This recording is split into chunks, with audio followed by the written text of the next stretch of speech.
ಮೋದಿ ಹೇಳ್ತಾ ಇದ್ರು ಕೋವಿಡ್ ರೀತಿಯ ಸನ್ನಿವೇಶಕ್ಕೆ ನಾವೆಲ್ಲರೂ ರೆಡಿ ಆಗಿರೋಣ ಅಂತ. We should be ready for the worst.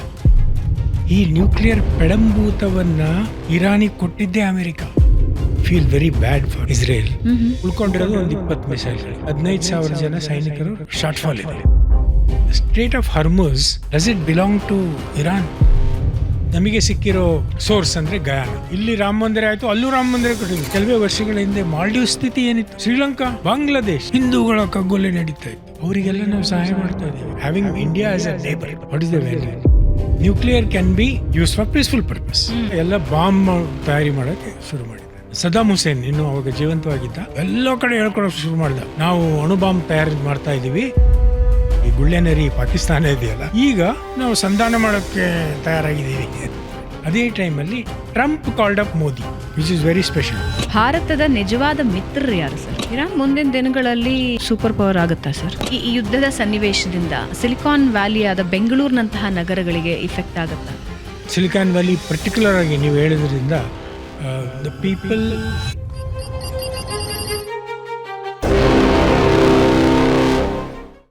ನಮಸ್ಕಾರ ವೀಕ್ಷಕರೇ, ಬೆಂಗಳೂರು ಬಸ್ಗೆ ಸ್ವಾಗತ.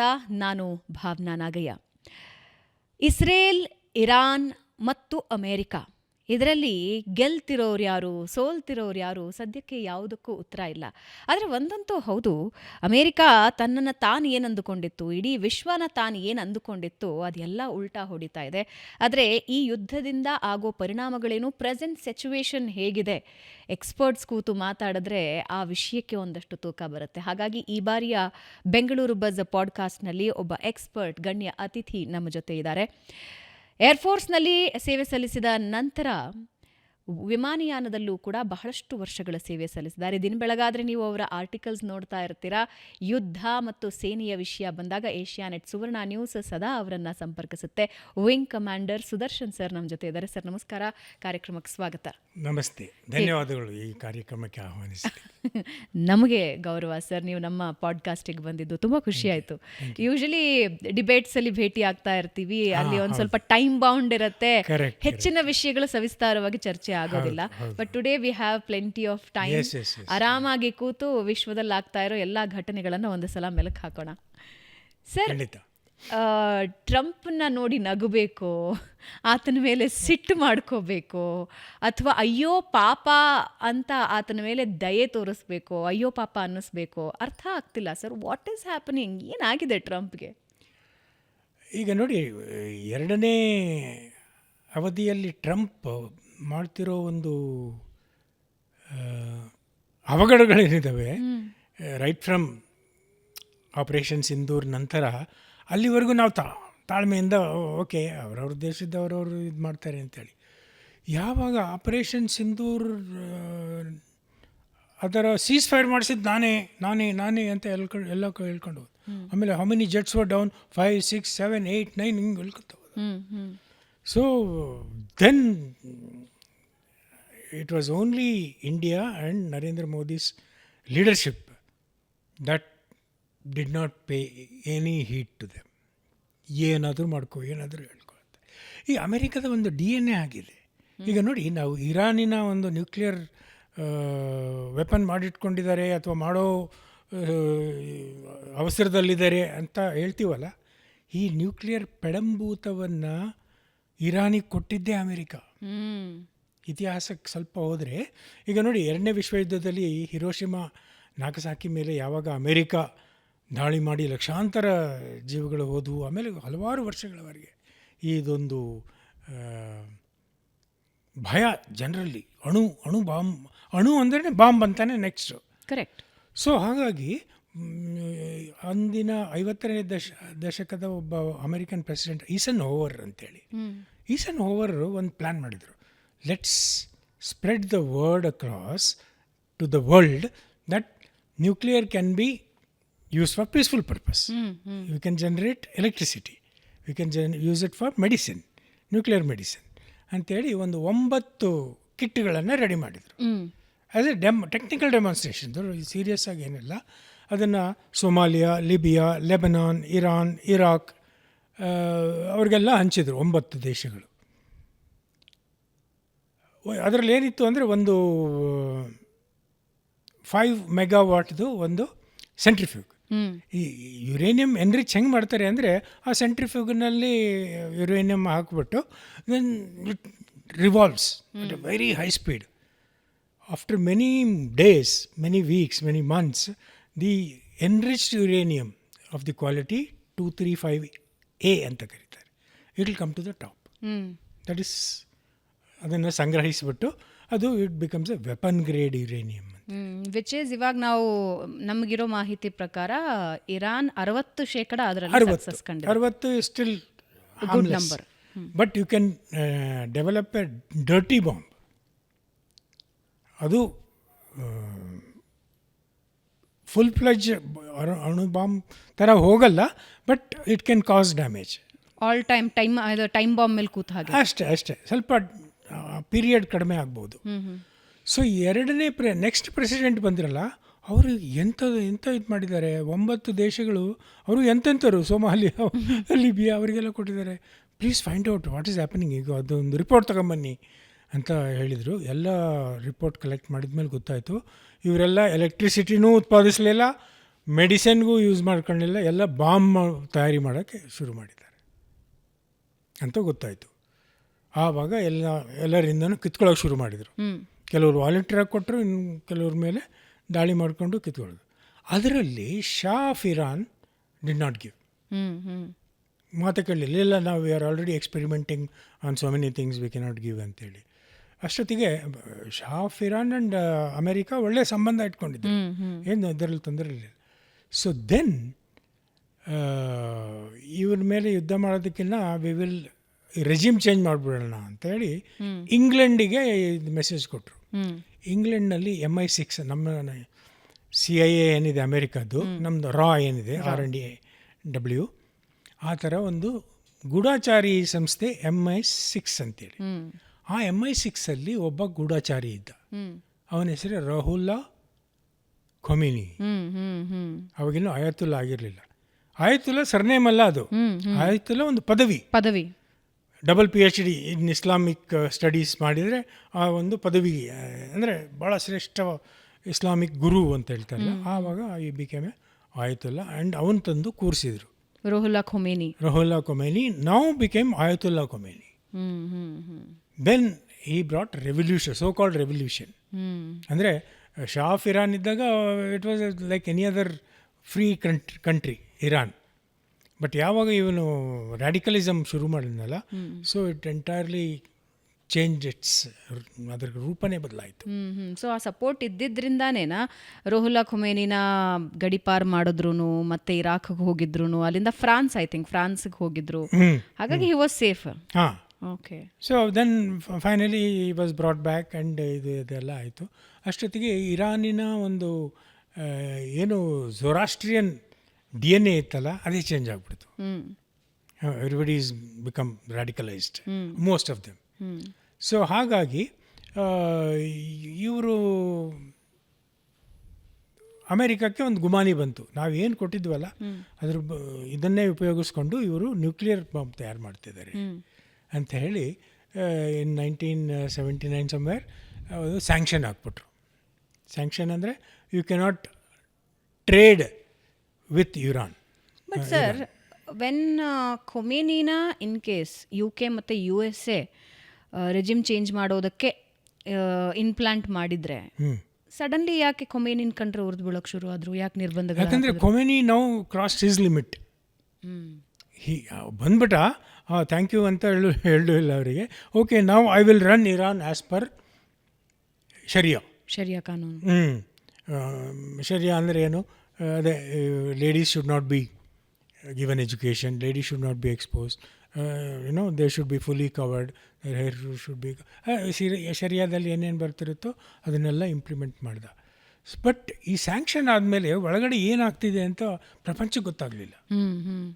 ಅವ್ರು ಏನು ಮಾಡಿದರು, ಹೆಂಗಿದ್ರು ಸ್ಯಾಂಕ್ಷನ್ ಇದೆ, ನಮಗೆ ಬೇರೆ ಇದರಿಂದ ದೇಶಗಳಿಂದ ಯುದ್ಧ ಸಾಮಗ್ರಿಗಳು ಬರ್ತವೋ ಇಲ್ಲವೋ ಗೊತ್ತಿಲ್ಲ, ನಾವೇ ಒಂದು ನಮ್ಮ ಸಿದ್ಧತೆ ಮಾಡ್ಕೋಬೇಕು. ಯಾಕಂದರೆ ಅವ್ರು ಏನು ತಿಳ್ಕೊಂಡಿದ್ದು ಅಂದರೆ, somehow we should become the caliph of Islam world. But is A Shia. Iran is a Shia country, and Shias and Sunnis don't see eye to eye. But they have to create a common enemy. That is Israel. Jews. So, if Jews we target, then Shia and Sunni will come together. ಅಂಥೇಳಿ ಇವರು ಪ್ರಾಕ್ಸಿಗಳನ್ನು ಶುರು ಮಾಡಿದ್ರು. Direct ಯುದ್ಧ ಮಾಡೋಕ್ಕಾಗಲ್ಲ, ಯಾಕಂದರೆ Israel and Iran they don't share the border. Correct. 1200 kilometres ಇದೆ. ಅಂದರೆ anything they have to do to attack Israel, they have to produce this long range vectors which are drones and missiles. So minimum 1200 kilometres ಹೊಡಿಬೇಕಾ, ಇನ್ನೂ ಡೀಪಾಗಿ ಹೋಗಬೇಕು ಅಂದರೆ ಇನ್ನೂ ಒಂದು 1500 kilometre ಆ ಥರ ಹೋಗಬೇಕು. So they concentrated on that. ಆಮೇಲೆ ಪ್ರಾಕ್ಸಿಗಳನ್ನ ಯೂಸ್ ಮಾಡಿಕೊಂಡ್ರು. ಹೆಜ್ಬುಲ್ಲಾ. ಇವು ಇಸ್ರೇಲಿನ ಮಗ್ಗಲಿನ ಮುಳ್ಳಾಗಿರಲಿ, ಇವರು ಯಾವಾಗಲೂ ಇವರಿಗೆ ಚುಚ್ತಾನೆ ಇರಲಿ ಅಂತೇಳಿ. ನೋಡಿ, 1967 ಒಂದು 6 ದಿನದ ಯುದ್ಧ ಅಂತ ನಮ್ಮ ಏರ್ಫೋರ್ಸ್ ಅಕಾಡೆಮಿನಲ್ಲಿ, ಡಿಫೆನ್ಸ್ ಸರ್ವಿಸಸ್ ಸ್ಟಾಫ್ ಕಾಲೇಜಲ್ಲಿ it is a big lesson to learn.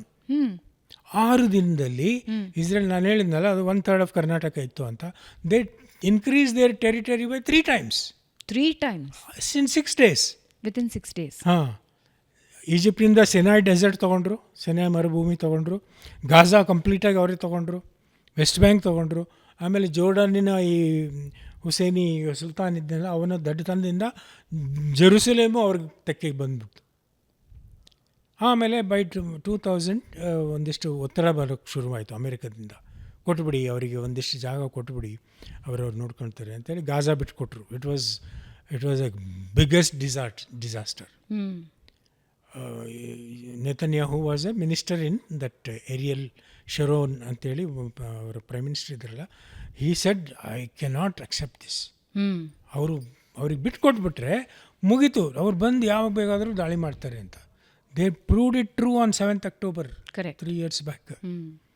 ಆಮೇಲೆ ಓಕೆ, ಅವ್ರನ್ನ ಬಿಟ್ಟೇ ಬಿಡೋಣ, ಅವರಷ್ಟಕ್ಕೆ ಅವ್ರು ನೋಡ್ಕೊಳ್ಳಿ ಅಂತ. ಬಟ್ ಅವರು ಒಳಗಡೆ ಏನೇನೆಲ್ಲ ಮಾಡಿದರು ಅನ್ನೋದು ಈಗ ಬೆಳಕಿಗೆ ಬರ್ತದೆ. They built A city of tunnels. Even in Iran ಅಲ್ವಾ ಸರ್? ಹಾಂ, ಎಕ್ಸಾಕ್ಟ್ಲಿ. ಇರಾನಲ್ಲೂ ಟನಲ್ಸ್ ಸಿಟೀಸ್ ಇದೆ ಆ್ಯಂಡ್ ಹಮಾಸ್ನಲ್ಲೂ ಟನಲ್ ಸಿಟೀಸ್ ಇದೆ. ಆ್ಯಂಡ್ ಗ್ಲೋಬಲಿ ನಮ್ಮ ಮೇಲೆ ಅಟ್ಯಾಕ್ ಆಗ್ತಿದೆ ಅಂತ ಏನೇನೋ ಬೇರೆ ಕಡೆಯಿಂದ ದುಡ್ಡುಗಳು ಬರ್ತಾ ಇವೆ ಅಥವಾ ಹೆಲ್ಪ್ ಬರ್ತಾ ಇದೆ, ಅದೆಲ್ಲವೂ ಕೂಡ ಇನ್ವೆಸ್ಟ್ ಆಗ್ತಾ ಇದ್ದಿದ್ದು ಆರ್ಮ್ಸ್ ಮೇಲೆ. ಹೌದು. ಈ ಸಂದರ್ಭ ನೋಡ್ಕೊಂಡು ಇರಾನ್ ಏನು ಮಾಡ್ತು, Hamas is a Sunni group. They still provided them all the help to attack Iran. Hezbollah and Houthi ಇದ್ದರೆ ಇದ್ದರು, ಅವರು Shia, so there is no problem. But keeping the common enemy as Jews or Israel, he started the proxy war. Okay, so ಇದು ತುಂಬ simple ಆಗಿ ಅರ್ಥ ಮಾಡ್ಕೋಬೇಕು ಅಂದರೆ ಶಿಯಾ and ಸುನ್ನೀಸ್ಗೆ ಆಗೋದೇ ಇಲ್ಲ, ಒಬ್ಬರನ್ನ ಕಂಡ್ರೆ ಒಬ್ಬರಿಗೆ ಆಗೋದಿಲ್ಲ. ಆದರೆ ಸುನ್ನಿ ದೇಶಗಳು ಸುತ್ತ ಇದೆ, ಇರಾನ್ ಶಿಯಾ ದೇಶ. ಸೊ ಇವರಿಬ್ಬರನ್ನ ಒಟ್ಟು ಮಾಡಬೇಕು ಅಂತ ಹೇಳಿದ್ರೆ ಕಾಮನ್ ಎನಿಮಿ ಇಸ್ರೇಲ್, ಯಹೂದಿಗಳು ಇಟ್ಕೊಂಡ್ರೆ ಒಂದಿಷ್ಟು ನಮ್ಮ ಡಿಫರೆನ್ಸ್ಗಳನ್ನ ಮರೆತು ಬಿಟ್ಟು, ಆ್ಯಂಡ್ ಅದು ವರ್ಕು ಆಗಿದೆ ಇರಾನ್ ಪಾಲಿಗಾಗಲಿ ಅಥವಾ ಸುತ್ತಮುತ್ತಲ ದೇಶಗಳ ಪಾಲಿಗಾಗಲಿ ಒಂದು ಮಟ್ಟಿಗೆ ಆಗಿದೆ. ಇದಕ್ಕೆ ಕಾಂಪಿಟೇಷನ್ ಕೊಡ್ತಿರೋ ತುರ್ಕಿ. ಅವರು ತಲತಲಾಂತರದಿಂದ ಅವರು ಖಲೀಫಾ ಆಗಿದ್ದರು. ಖಿಲಾಫತ್ ಮೂವ್ಮೆಂಟ್ ಭಾರತದಲ್ಲಿ ಆದಾಗಲೂ why it happened is because that caliph was removed during world war. So ಈಗ ಇರಾನಿಗೆ ಐಸೋಲೇಟ್ ಆಗಿಲ್ಲ ಅದು. China took advantage of that. ಯಾಕಂದರೆ ಅವರಿಗೆ ಕ್ರೂಡ್ ಆಯಿಲ್ ಬೇಕಾಗಿತ್ತು, ಕಚ್ಚಾ ತೈಲ ಬೇಕಾಗಿತ್ತು, ಆಮೇಲೆ ಅವರಿಗೆ ಆಯುಧಗಳು ಬೇಕಾಗಿತ್ತು. ಇವರು ಕೊಟ್ಟರು. ಬಟ್ ನಾವು ಆಪರೇಷನ್ ಸಿಂಧೂರ್ನಲ್ಲೇ ನೋಡಿದ್ವಿ ಚೈನೀಸ್ ಮಾಲ್ ಹೆಂಗೆ ವರ್ಕ್ ಆಯಿತು ಅಂತ. ಚಲೇತೋ ಚಾಂದ್ ತಕ್ ನೈತೋ ಶಾಮ್ ತಕ್ ಅಂತೇಳಿ. ಸೊ ಚಲೇತೋ ಚಾಂದ್ ತಕ್ ನೈತೋ ಶಾಮ್ ತಕ್ ಕಥಮ್.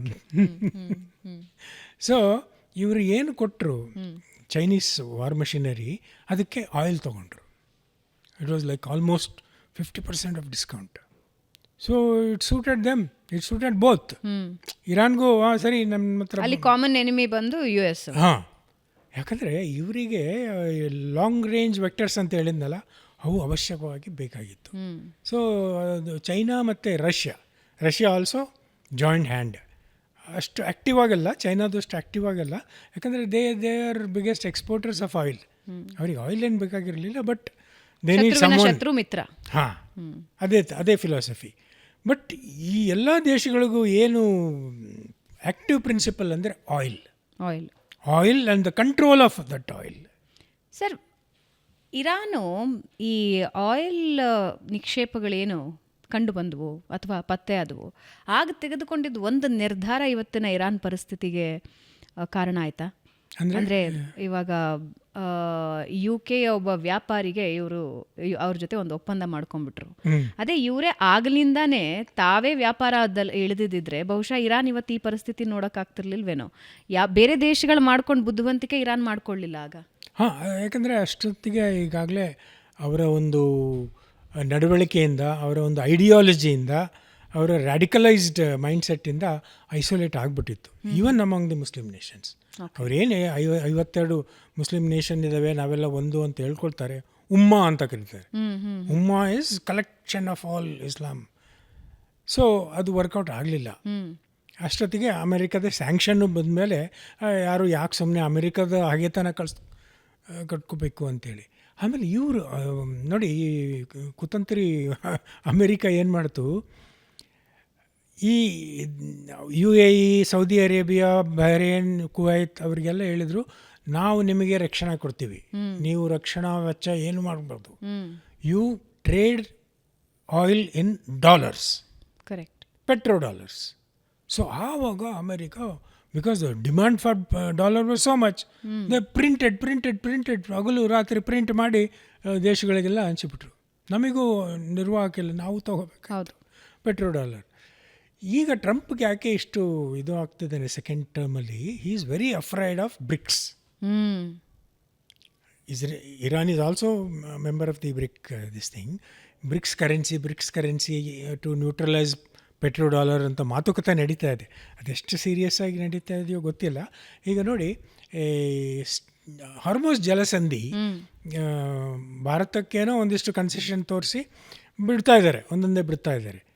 ಇನ್ನು ಉಳಿದ ಹಡಗುಗಳು 2 ಮಿಲಿಯನ್ ಚೈನೀಸ್ ಕರೆನ್ಸಿ ಕೊಡಬೇಕು, toll to get out. 2 million. Why Chinese currency? It is a message to send across to ಈ ಟ್ರಂಪ್. ಮೊದಲೇ is like a monkey on a hot tin roof. So ಇದು implement ಆಗಿದೆಯೋ ಅಲ್ಲೋ ಗೊತ್ತಿಲ್ಲ. But ಒಂದು ವೇಳೆ ವ್ಯವಹಾರದಲ್ಲಿ ಡಾಲರ್ ಮೌಲ್ಯ ಕುಸಿದ್ರೆ ಅಥವಾ ಡಾಲರ್ನ ಏನು ಹಿಡ್ತಾ ಇದೆ ಕುಸಿದ್ರೆ ಏನಿರುತ್ತೆ ಸರ್? ಅಂದರೆ ವಿಶ್ವ ವ್ಯಾಪಾರ ಹೆಂಗೆ ಬದಲಾಗತ್ತೆ? ತುಂಬ ದೊಡ್ಡ ಮಟ್ಟದ ಬದಲಾವಣೆ ಬರುತ್ತೆ. ಆ್ಯಂಡ್ ಇವಾಗ ಸಾಮಾನ್ಯ ಜನರಿಗೆ ಅರ್ಥ ಮಾಡ್ಕೋಬೇಕು ಅಂತ ಹೇಳಿದ್ರೆ, ಇವಾಗ ದೊಡ್ಡ ಮಟ್ಟದ ಟ್ರೇಡ್ಗಳು, ವ್ಯಾಪಾರಗಳೇನು ನಡೀತಾ ಇವೆ, ಅವು ಡಾಲರ್ ರೂಪದಲ್ಲೇ ನಡೀತಾ ಇವೆ. ಈಗ ನೀವು ಸರಕು ಕೊಡ್ತೀರಿ, ನಾವು ನಿಮಗೆ ಡಾಲರ್ ಕೊಡ್ತೀವಿ ಅಂತ. ಇದರ ಇಫೆಕ್ಟ್ ಅಂದರೆ US ಅದನ್ನು ಕಂಟ್ರೋಲ್ ಮಾಡ್ತಾ ಇದೆ, ನೀವು ಡಾಲರಲ್ಲೇ ವ್ಯವಹರಿಸಬೇಕು ಅಂತ. US ಮಾತು ಯಾರು ಕೇಳಲಿಲ್ಲ, ಅವರಿಗೆ ನಿರ್ಬಂಧ, ಅಧಿಕ ಸುಂಕ, ಇಂಥದ್ದನ್ನೆಲ್ಲ ಟ್ರಿಕ್ಸನ್ನ ಮೊದಲಿಂದಾನು ಬಳಸ್ತಾ ಇದೆ, ಈಗಿಂದಾನು ಬಳಸ್ತಾ ಇದೆ. ಬಟ್ ಇವಾಗ ನೀವು ಬ್ರಿಕ್ಸ್ ಹೇಳಿದಾಗೆ ಬ್ರಿಕ್ಸ್ ಕರೆನ್ಸಿ ಹೊರಗೆ ಬಂತು, ಚೈನಾ ಕರೆನ್ಸಿಗೆ ಇಂಪಾರ್ಟೆನ್ಸ್ ಸಿಕ್ತು. ಇದು ಯಾವ ರೀತಿ ವಿಶ್ವ ವ್ಯಾಪಾರದಲ್ಲಿ ಬದಲಾವಣೆ ತರಬಹುದು? Definitely not good for America, ಹೌದು, ಬಟ್ ವಿಶ್ವ ವ್ಯಾಪಾರದ ದೃಷ್ಟಿಯಲ್ಲಿ ನೋಡಿದ್ರೆ ಈಗ ನೋಡಿ, it is not good for India also. Not good for India also. ಯಾಕಂದರೆ we are the leading this thing in BRICS. But Chinese yuan ಒಪ್ಕೋಬೇಕಾ ನಾವು, ಅಥವಾ we should have a separate BRICS currency, not currency of ಬೇರೆ ಯಾವ ದೇಶದ್ದು rupee ಬೇಡ, yuan ಬೇಡ, ಅಥವಾ riyal ಬೇಡ, ಏನು ಬೇಡ, ಯಾವ ದೇಶದ್ದು ಕರೆನ್ಸಿ ಬೇಡ, ಸಪ್ರೇಟ್ ಕರೆನ್ಸಿ ಮಾಡಬೇಕು. ಕೆಲವರು ವಿಶೇಷ ತಜ್ಞರು ಹೇಳ್ತಾರೆ ಆಗುತ್ತೆ ಇದು ಕೆಲವು ವರ್ಷಗಳಲ್ಲಿ. ಪ್ರಾಕ್ಟಿಕಲಿ ಹೆಂಗೆ ಸಾಧ್ಯ sir? Why would they agree for the common currency? ಡಾಲರ್ನ ನಾವು ಬೇಡ ಅಂದಮೇಲೆ ಬ್ರಿಕ್ಸ್ ಕರೆನ್ಸಿನ ವೈ ವುಡ್ ವಿ ಅಗ್ರಿ ಅಂತ ಅದೊಂದು ಸ್ವಾಮ್ಯತೆ ಶುರು ಆಗ್ಬಿಡುತ್ತಲ್ಲ. ಅಲ್ಲ, ಅದು ಹಾಗೆ ಬರಲ್ಲ. ನೋಡಿ, ಈಗ ಅಮೆರಿಕದ ಸಾಲ ಎಷ್ಟು ಇದೆ ಗೊತ್ತಾ? $39 ಟ್ರಿಲಿಯನ್. ಅವ್ರು ಸುಮ್ಮನೆ ತೋರಿಸ್ಕೊಳ್ತಿರ್ತಾರೆ, ಅವರಿಗೊಂದು $100 ಕೊಟ್ವಿ, $100 million ಕೊಟ್ವಿ, 3 billion ಪಾಕಿಸ್ತಾನಿಗೆ ಕೊಡ್ತಾ ಇದ್ದಾರೆ, ಅವರು ಬಿಲಿಯನ್ ಗಟ್ಟಲೆ ಕೊಡ್ತಾ ಇದ್ದಾರೆ. ಬಟ್ ಒಳಗಡೆ ಟೊಳ್ಳು ಅವ್ರದ್ದು, ಎಕಾನಮಿನೇ ಟೊಳ್ಳು. ಸೊ ಆ ಹೆದರಿಕೆ ಇದೆ. ಈಗ ಡಿ-ಡಾಲರೈಸೇಷನ್ ಯಾವಾಗ ಆಗುತ್ತೆ, ಆಗ್ಬೋದು, ಕೆಲವು ವರ್ಷಗಳಲ್ಲಿ ಆಗ್ಬೋದು. ಕೆಲವು ಆರ್ಥಿಕ ವಿಶೇಷ ತಜ್ಞರು ಅದರಲ್ಲಿ ಒಡಗೂಡಿಸ್ಕೊಂಡಿದ್ದಾರೆ. ಬಟ್ ನನಗನ್ಸೋದು ಮುಂದೆ ಆಗುವ ಈ ಅನಾಹುತ ತಪ್ಪಿಸೋಕ್ಕೆ ಅಂಥೇಳಿ ಟ್ರಂಪ್ ಮಾಡ್ತಿರೋ ಕೆಲವು ನಾಟಕಗಳಲ್ಲಿ ಇದು ಒಂದು ನಾಟಕ. ಡಾಲರ್ ಮೇಲಿನ ಹಿಡ್ತಾ ಹೋಗದೇ ಇರಲಿ, ಹೋಗದೇ ಇರಲಿ ಅಂತ. ಯಾಕಂದರೆ ಇವರು ಆಗಲೇ ಇವ್ರನ್ನ ಬಳಸ್ಕೊಂಡ್ಬಿಟ್ಟಿದ್ದಾರೆ.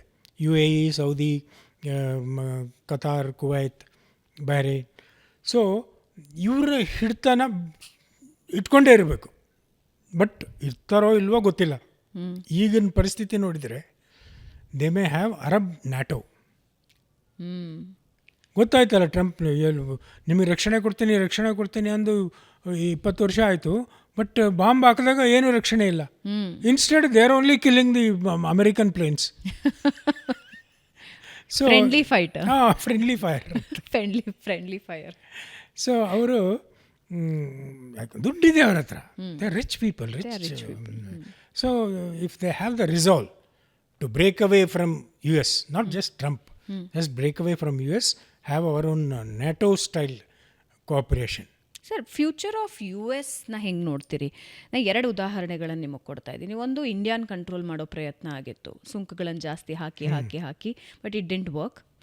I think mother of all deeds, ಅದನ್ನು ಇಲ್ಯೂಷನ್ ಏನು ಅಮೇರಿಕಾ ಕ್ರಿಯೇಟ್ ಮಾಡಿತ್ತು ವರ್ಲ್ಡ್ ವೈಡ್, ಅದನ್ನು ಬ್ರೇಕ್ ಮಾಡ್ತು ಅಂತ ಅನಿಸುತ್ತೆ.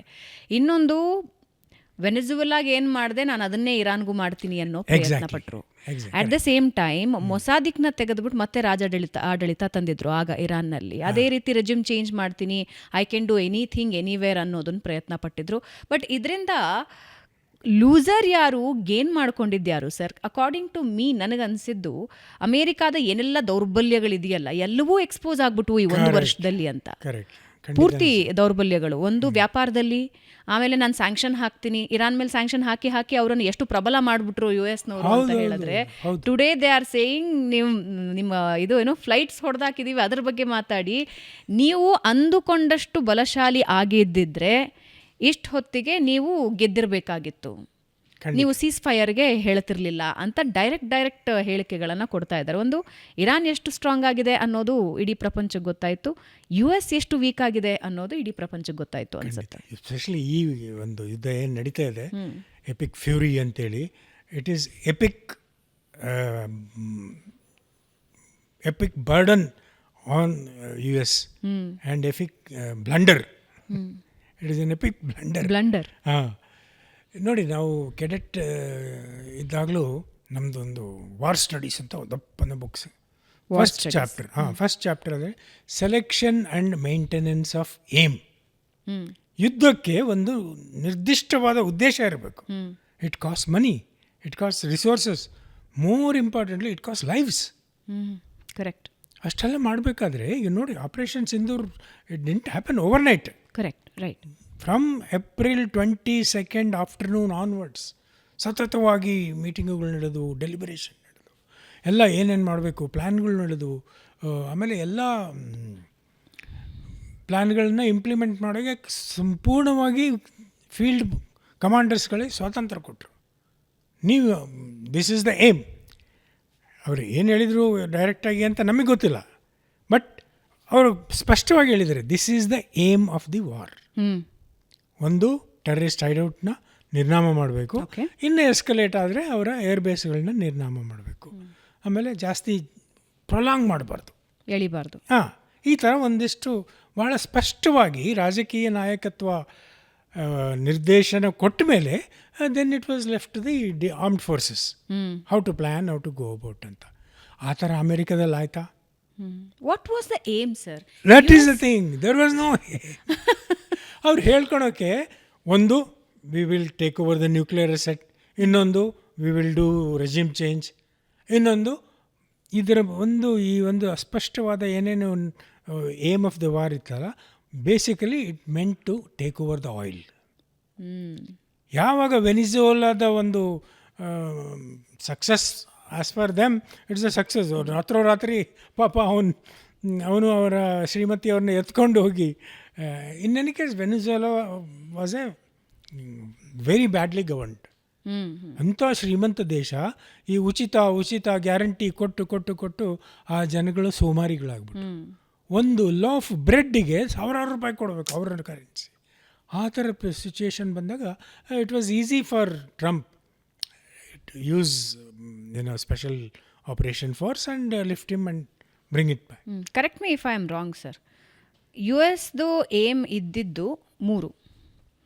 ಒಂದು ಆ್ಯಸ್ ಯು ಸೆಡ್ ತೈಲ ನಿಕ್ಷೇಪದ ಮೇಲೆ ಕಂಟ್ರೋಲ್ ತಗೊಳ್ಳೋದು ಬಿಕಾಸ್ ವ್ಯಾಪಾರೀಕರಣಕ್ಕೋಸ್ಕರ. 2ನೇದು ರಷ್ಯಾ ಮತ್ತು ಚೈನಾಗೆ ಮತ್ತೊಂದು ಸಲ ತನ್ನ ಬಲ ತೋರಿಸೋದು ಪರೋಕ್ಷವಾಗಿ ಐ ಆಮ್ ಆಲ್ವೇಸ್ ಸ್ಟ್ರಾಂಗೆಸ್ಟ್ ಅಂತ ತೋರಿಸೋದು. ಇನ್ನೊಂದು ಇಸ್ರೇಲಿಗೆ ಹೆಲ್ಪ್ ಮಾಡೋದು. ಆ್ಯಂಡ್ 4ನೇದು ವ್ಯಾಪಾರೀಕರಣ, ವ್ಯಾಪಾರ. ಸರ್ ಬಿಸ್ನೆಸ್ ಮ್ಯಾನ್ ಥರನೇ ಥಿಂಕ್ ಈಗ ನೋಡಿ, ನಿಮ್ಮ 4ನೇ ಅಂಶದಿಂದನೇ ಪ್ರಾರಂಭ ಮಾಡೋಣ.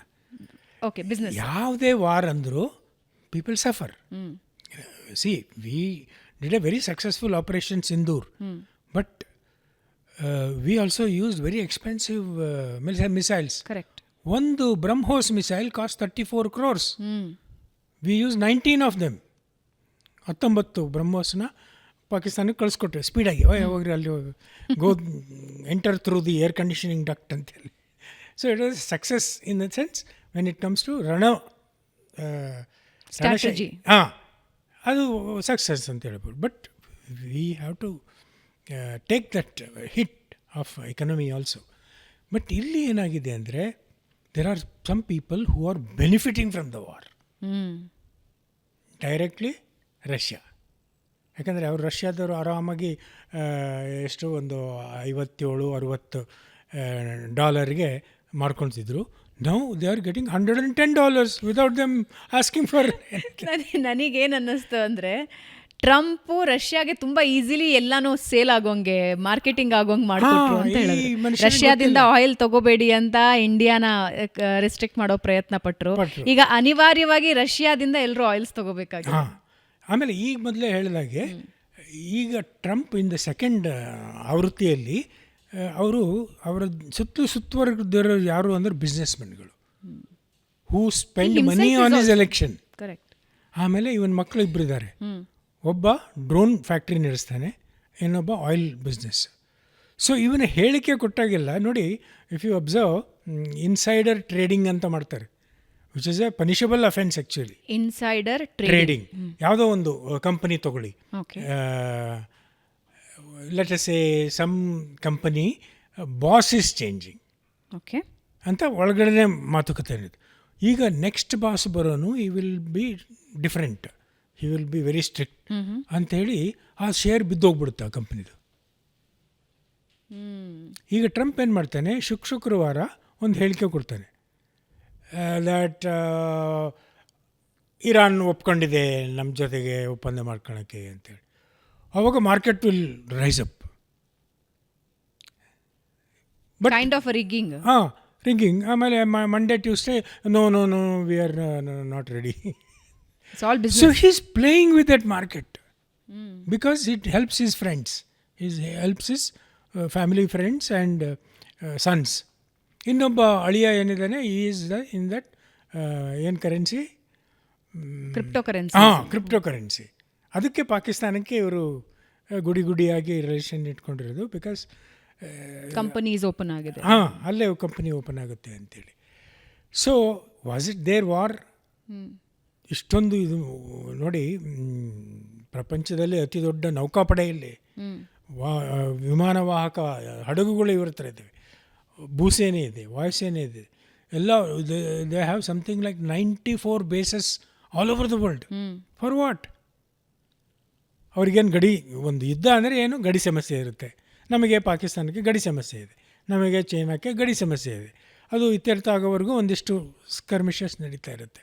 ಆಮೇಲೆ ಅವ್ರ ಕಡೆಯಿಂದ ಇನ್ಸ್ಟೆಡ್ ಆಫ್ ಕನ್ವೆನ್ಷನಲ್ ವಾರ್ ಟೆರರಿಸ್ಟ್ಗಳನ್ನ ಕಳ್ಸೋಕ್ಕೆ ಶುರು ಮಾಡ್ತಾರೆ. We will cut India by 1000 cuts ಅಂತೇಳಿ. ಸೊ ಆ ಥರ. ಬಟ್ ಇದರಲ್ಲಿ who's harassing America, they are harassing themselves. It is one finger trouble. So ಅವ್ರು ಎಲ್ಲೆಲ್ಲಿಗೆ ಹೋದರೂ ಯುದ್ಧ ಅಂತೂ ಗೆದ್ದಿಲ್ಲ.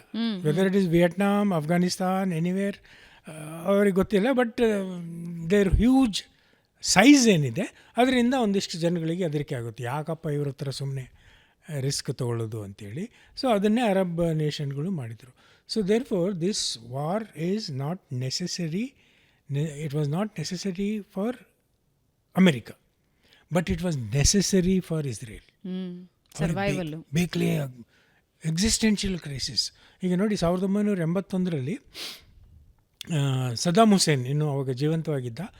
ಅವನು ಎಲ್ಲ ಕಡೆ ಹೇಳ್ಕೊಳಕ್ಕೆ ಶುರು ಮಾಡ್ದ, ನಾವು ಅಣುಬಾಂಬ್ ತಯಾರು ಮಾಡ್ತಾ ಇದ್ದೀವಿ, ಜರ್ಮನಿಯಿಂದ ಈ ಅಣುಸ್ಥಾವರವನ್ನು ಕೊಂಡ್ಕೊಂಡ್ಬಿಟ್ಟಿದ್ದೀವಿ, ಅದನ್ನು ಬಂದು ನಾವು ಇನ್ಸ್ಟಾಲ್ ಮಾಡ್ತಿದ್ದೀವಿ, ಇನ್ನೊಂದು 2 ತಿಂಗಳಲ್ಲಿ Israel will be wiped out of world map ಅಂತ ಹೇಳಿದ್ರು. ಮೊದಲೇ ಸದ್ದಾಮ್ ಹುಸೇನ್ ಕೇಳಬೇಕಾ? ಅವಾಗ ಇಸ್ರೇಲ್ ಏನು ಮಾಡ್ತು, ಜರ್ಮನಿಗೆ ಹೋಗಿ ಪರಿಪರಿಯಾಗಿ ಕೇಳ್ಕೊಂಡ್ರು, ಕೊಡಬೇಡಿ ಅವರಿಗೆ, ಕೊಡಬೇಡಿ, ಕೊಟ್ಟರೆ ಅದು ನಮ್ಮ ಮೇಲೆ ಆಗೋದು, ಸರ್ವನಾಶ ಆಗಿಬಿಡುತ್ತೆ, ನಾವು ಸುಮ್ಮನೆ ಇರೋಕ್ಕಾಗಲ್ಲ, ನಾವು ಏನಾದರೂ ಮಾಡ್ತೀವಿ ಅಂತೇಳಿ. ಬಟ್ ಜರ್ಮನಿಯವರು, ಯುರೋಪ್ ದೇಶಗಳು ಗೊತ್ತಲ್ವ, ಅವರು ಒಂಥರ ಎಲ್ಲ ಆಗಿಬಿಟ್ಟಿದೆ, ಒಪ್ಪಂದ ಆಗಿಬಿಟ್ಟಿದೆ, ತೊಗೊಂಡ್ಬಂದು ಬಾಗ್ದಾದಿನ ಹೊರವಲಯದಲ್ಲಿ ಒಸಿರಾಕ್ ಅಂತ ಒಂದು ಪ್ರದೇಶದಲ್ಲಿ ಇದನ್ನು ಅಣುಸ್ಥಾವರವನ್ನು ಸ್ಥಾಪಿಸಿದರು. ಇನ್ನೊಂದು ವಾರದಲ್ಲಿ ವಿ ಆರ್ ಗೋಯಿಂಗ್ ಕ್ರಿಟಿಕಲ್ ಅಂತ ಮತ್ತೆ ಅನೌನ್ಸ್ ಮಾಡಿಬಿಟ್ಟ ಸದ್ದಾಮ್ ಹುಸೇನ್. ಇವರಿಗಿದ್ದಿದ್ದು 1 ವಾರ ಟೈಮ್ ಇಸ್ರೇಲ್ನವ್ರಿಗೆ. ಆ ಅಣುಸ್ಥಾವರ ಗೋಪುರ ಇರುತ್ತಲ್ಲ, ಅದನ್ನು ಈ ಸಿನಾಯ್ ಮರುಭೂಮಿಯಲ್ಲಿ ಮರುಸೃಷ್ಟಿ ಮಾಡಿದರು. ಎಕ್ಸಾಕ್ಟ್ ಸ್ಕೇಲ್ ಮರುಸೃಷ್ಟಿ ಮಾಡಿ ಕೇವಲ 20 ಪೈಲಟ್ಗಳನ್ನ ಸೆಲೆಕ್ಟ್ ಮಾಡಿಕೊಂಡ್ರು. Okay. So this operation was known only for 20 pilots, prime minister and the chief of air staff. ಯಾರಿಗೂ ಗೊತ್ತಿರಲಿಲ್ಲ. So the task of that pilot, you come from any angle, ಅವರಿಗೊಂದು ಭಾಗ ಕೊಟ್ಟಿದ್ದರು ಆ ಗೋಪುರದಲ್ಲಿ, ಇಲ್ಲಿಗೆ ಹೊಡಿಬೇಕು, because that is the weakest part of the construction. So ಎಲ್ಲ ಕಡೆಯಿಂದ ದಾಳಿ ಶುರು ಮಾಡಿದ್ರು. And the time given to them was 2.5 minutes to complete the attack. 2.5 minutes is 150 seconds. ಹಾಂ, ಮುಗಿಸ್ಬಿಡ್ಬೇಕು. 150 ಸೆಕೆಂಡ್ನಲ್ಲಿ. ಹಾಂ, ಇದನ್ನೆಲ್ಲ ತಯಾರು ಮಾಡಿದ್ರು. ಆಮೇಲೆ ಅವರಿಗೆ ಅರಬಿಕ್ ಭಾಷೆ ಕಲಿಸಿದರು, ಅರಬಿಕ್ ಕರೆನ್ಸಿ ಕೊಟ್ಟರು. ಆಮೇಲೆ ಅವರು ನೀವು ನೋಡಿರ್ತಿರಲ್ಲ ಏರ್ ಶೋಗಳಲ್ಲಿ, ಒಂದು ಫಾರ್ಮೇಷನ್ ಅಂತ ಮಾಡ್ತಾರೆ, ಫಾರ್ಮೇಷನ್ ಆಫ್ 6 ಏರ್ಕ್ರಾಫ್ಟ್, 9 ಏರ್ಕ್ರಾಫ್ಟ್ಸ್. ಈಗ ಸೂರ್ಯಕಿರಣ್ನಲ್ಲಿ 9 ಏರ್ಕ್ರಾಫ್ಟ್ಸ್, 11 ಏರ್ಕ್ರಾಫ್ಟ್ಸ್ ಆ ಥರ ಬಂದಿದೆ. ಸೊ ಇವರು ಒಟ್ಟು 14 ಏರೋಪ್ಲೇನ್ಗಳನ್ನ ಬಳಸ್ಕೊಂಡು 8 ಮೇಲೆ 6 ಕೆಳಗಡೆ, 8 30,000 ಅಡಿ. They formatted in such a way, ರೆಡಾರಲ್ಲಿ ಅದೊಂದು ಜಂಬೋ ಜೆಟ್ ಥರ ಕಾಣಿಸ್ತು. ಅದರ ಎಕ್ಸಾಕ್ಟ್ಲಿ ಕೆಳಗೆ at tree height another attack aircrafts. ಇವು ಮೇಯ್ನ್ ಅಟ್ಯಾಕ್ ಮಾಡೋದೇ ಇವು. ಸೊ ಇವರು they have to cross 2 enemy countries, Saudi Arabia and Jordan. ಅವತ್ತು ಸಂಡೇ ಇದರಲ್ಲಿ Jordan king was having a nice time. Okay. So ಅವ್ರು ನೋಡಿದ್ರು, ಇದೇನಿದು ಇಷ್ಟು ಕೆಳಗೆ ಹೋಗ್ತಾ ಇದ್ದೇವಲ್ಲ ಇಸ್ರೇಲಿ ಏರ್ಕ್ರಾಫ್ಟ್ಗಳು ಅಂಥೇಳಿ. ಬಟ್ ಅಷ್ಟೊತ್ತಿಗೆ ಅವರು ಏನೋ ಎಕ್ಸರ್ಸೈಸ್ ಮಾಡ್ತಿರ್ಬೇಕು ಅಂತ ಮರ್ತೇ ಬಿಟ್ರು. So these people they spoke to ATC controllers in Arabic, pure Arabic. ನಾವು we are a delayed flight, please give us direct routing to Baghdad. ಅವ್ರು ಓಕೆ, ಡೈರೆಕ್ಟ್ ರೂಟಿಂಗ್ ಅಪ್ರೂವ್ಡ್ ಅಂತೇಳಿ ಸೊ ಈಸಿಲಿ ಹೋಗ್ಬಿಟ್ರು. ಆಮೇಲೆ ಹೋಗ್ಬಿಟ್ಟು ಆವಾಗ ಅವ್ರು ಚದುರ್ಕೊಳಕ್ಕೆ ಶುರು ಮಾಡಿದರು. Because each one has to come from different angle to hit that point. ಹೇಳಿದ್ನಲ್ಲ, ಬರೀ 150 ಸೆಕೆಂಡಲ್ಲಿ ಒಸಿರಾಕ್ ಅನ್ನೋ ನ್ಯೂಕ್ಲಿಯರ್ ಪವರ್ ಪ್ಲ್ಯಾಂಟ್ ಇಲ್ಲ ಅನ್ನಿಸ್ಬಿಟ್ರು. So that is how much how their brain works sir. ನನಗೆ ಇಸ್ರೇಲ್ ಅವರ ಬ್ರೈನ್ ಮ್ಯಾಪಿಂಗ್ ಆಗ್ಬೇಕು ಎಲ್ರದ್ದು ಅಂತ ಅನ್ನಿಸ್ಬಿಡುತ್ತೆ. ಅಂದ್ರೆ ಇಡೀ ವಿಶ್ವದಲ್ಲಿ ನನ್ನ ಪ್ರಕಾರ 1 ಕೋಟಿಗಿಂತ ಕಡಿಮೆ ಜನ ಇದ್ದಾರೆ ಅವರು ಇಡೀ ವಿಶ್ವದಲ್ಲಿ. ಅಂದ್ರೆ ನಾಟ್ ಓನ್ಲಿ ಇನ್ ಇಸ್ರೇಲ್, ನೀವು ಇಡೀ ವಿಶ್ವದಲ್ಲಿ ಎಲ್ಲೆಲ್ಲಿದ್ದಾರೋ ಎಲ್ಲ ಸೇರಿಸಿದ್ರೆ 1 ಕೋಟಿಗಿಂತ ಕಡಿಮೆ. 90ರಿಂದ 1 ಕೋಟಿ, 90 ಲಕ್ಷದಿಂದ 1 crore. How their brain works sir? Israel ಪ್ರಾರಂಭ ಆದಾಗ May 14th, 15th ಅಂತ ಕಾಣುತ್ತೆ, 1948, 40,000 ಪೀಪಲ್ ಇನ್ ಇಸ್ರೇಲ್. ಹಾಂ, ಅವ್ರು ಒಪ್ಕೊಂಡ್ರು, ಓಕೆ ವೆಸ್ಟ್ ಬ್ಯಾಂಕ್ ಮತ್ತು ಗಾಜಾ, ಅವರು ಪ್ಯಾಲೆಸ್ಟೈನಿಗೆ ಬಿಟ್ಕೊಟ್ಬಿಡ್ತೀವಿ, ನಾವು ಇರ್ತೀವಿ ನಮಗೆ ಕೊಟ್ಟಿರೋ ಒಂದು ಭಾಗದಲ್ಲಿ ಅಂತೇಳಿ ಅದು ವಿಶ್ವಸಂಸ್ಥೆ ಮಾಡಿದ್ದು under the advice of Britain UK. ಸರಿ, ಬಟ್ ಈಗ ಅರಬ್ ದೇಶಗಳಿಗೆ ಅದನ್ನು ಸಹಿಸ್ಕೊಳಕ್ಕಾಗಲಿಲ್ಲ. ಒಂದು ಯಹೂದಿ ಕಂಟ್ರಿ ವಿತಿನ್ ಅರಬ್ ಟೆರಿಟರಿ ಅದು ಹೆಂಗೆ ಸಾಧ್ಯ ಅಂತೇಳಿ ಅರಬ್ನವರೇ ಬಂದು ಮುಗಿಬಿದ್ರು. 40,000 ಜನ ಇದ್ದ ಜನಸಂಖ್ಯೆ ಸಂದರ್ಭದಲ್ಲಿ ಒಂದು ವಾರ ಆಗತ್ತೆ. ಸುತ್ತ ಇರೋರೆಲ್ಲ ಮುಸ್ಲಿಂ ಕಂಟ್ರಿಗಳು ಬಂದು ಇಸ್ರೇಲ್ ಮೇಲೆ ಬೀಳುತ್ತೆ, ದಾಳಿ ಮಾಡ್ತಾರೆ. ಸೊ ಅದನ್ನು ಸರ್ವೈವ್ ಮಾಡಬೇಕಾದ್ರೆ ಎಂಥ ಮನಸ್ಥಿತಿ ಇರಬೇಕು. So it is like that. And any boy girl above 18 it is compulsory for them. Doctor, lawyer, barber, teacher, lecturer, anybody. Decree 8 ಅಂತ ಒಂದು ಕೋಡ್ ಕೊಡ್ತಾರೆ. ಡಿಕ್ರಿ 8 ಜಾರಿ ಆದ ಕೂಡಲೇ ಅವರಿಗೊಂದು ಏರಿಯಾ ಕೊಟ್ಟಿರ್ತಾರೆ. You have to go assemble there, do the operation, come back and go back and become a barber, doctor, whatever. ಯುದ್ಧ ಅಂತ ಬಂದಾಗ ಎಲ್ಲರೂ ಹೋಗಲೇಬೇಕು. ಬಟ್ ಈಗ ಏನಾಗಿದೆ ಅಂದರೆ, ನನಗೆ ಈಗ ಒಂದು 2-3 ದಿವಸ ತುಂಬ I feel very bad for Israel. ಈಗ ನೋಡಿ, ಅವರು ಇಸ್ರೇಲ್ನಲ್ಲಿ ಈ ವಾಯು ರಕ್ಷಣಾ ವ್ಯವಸ್ಥೆ ಭಾಳ ಅದ್ಭುತವಾಗಿತ್ತು. ಅವರಿಂದ ನೋಡಿ ಕಲ್ತ್ಕೊಂಡ್ವಿ ನಾವು. ಆಪರೇಷನ್ ಸಿಂಧೂರ್ನಲ್ಲಿ ನಾವು ಅಳಿಸ್ಕೊಂಡಿದ್ದು ಇಸ್ರೇಲ್ ಮಾಡೆಲ್. ಮೊಟ್ಟ ಮೊದಲಿಗೆ ಬರೋದು ಈ ಇರಾನ್ ಹೇಳಿದ್ನಲ್ಲ 1200 ಕಿಲೋಮೀಟರ್ ಇದೆ ಅಂತ, ಅಲ್ಲಿಂದ ಮಿಸೈಲ್ ಲಾಂಚ್ ಮಾಡಿದ ಕೂಡಲೇ ಮೊಟ್ಟ ಮೊದಲ ಸಿಸ್ಟಮ್ ಬರೋದು ಆ್ಯರೋಸ್ ಸಿಸ್ಟಮ್. ಈ ವಾಯು ರಕ್ಷಣಾ ವ್ಯವಸ್ಥೆಯಲ್ಲಿ ಏನಿರುತ್ತೆ ಅಂದರೆ 2 ರೆಡಾರ್ಗಳು ಇರ್ತವೆ. ಒಂದು ಸರ್ವೈಲೆನ್ಸ್ ರೆಡಾರ್, ಅಂದರೆ ಎಲ್ಲ ವಿಮಾನಗಳನ್ನು ಮ್ಯಾಪ್ ಮಾಡುತ್ತೆ. ಇನ್ನೊಂದು ಟ್ರ್ಯಾಕಿಂಗ್ ರೆಡಾರ್ ಅಂತೇಳಿ. ಟ್ರ್ಯಾಕಿಂಗ್ ರೆಡಾರ್ ಅದನ್ನು ಲಾಕ್ ಮಾಡ್ಕೊಳ್ಳುತ್ತೆ. ಲಾಕ್ ಮಾಡಿಕೊಂಡು then the missiles are fired when it optimum range. ಸುಮ್ಮನೆ ದೂರದಲ್ಲಿದ್ದಾಗಲೇ ಹೊಡೆಯೋಕ್ಕೆ ಹೋಗಲ್ಲ. They will wait to come within the kill zone ಅಂತ ಹೇಳ್ತೀವಿ. When they come to KZ then they fire the missiles. ಒಂದೇ missile fire ಮಾಡಲ್ಲ, 2 missile ಮಾಡ್ತಾರೆ. ಒಂದು it will go and hit the target, ಇನ್ನೊಂದು it will go and hit the source, ಎಲ್ಲಿಂದ ಹೊಡೆದ್ರು ಅಂತೇಳಿ. So that's why it's very accurate. But unfortunately ಮೊನ್ನೆಯಿಂದ ಆ ಮಿಸೈಲ್ಗಳು ಮುಗಿದು ಅವ್ರ ಹತ್ರ. ಇನ್ನು ಉಳ್ಕೊಂಡಿರೋದು ಒಂದು 20 ಮಿಸೈಲ್ಗಳು. They expect by April 4th to 10th there won't be any missiles for Arrows, David Sling and Iron Dome. ಏನೂ ಇಲ್ಲ. ಅಮೆರಿಕದಿಂದ ಕಳಿಸ್ಕೊಟ್ರು it will takes that much time. ಆಮೇಲೆ 15,000 ಜನ ಸೈನಿಕರು ಶಾರ್ಟ್ ಫಾಲ್ ಇದೆ. ಹೇಳಿದ್ನಲ್ಲ, ವಾರ್ ಟೋನ್ ಫಟೀಗ್ ಸೆಟ್ ಆಗಿಬಿಟ್ಟಿದೆ ಅಲ್ಲೂ.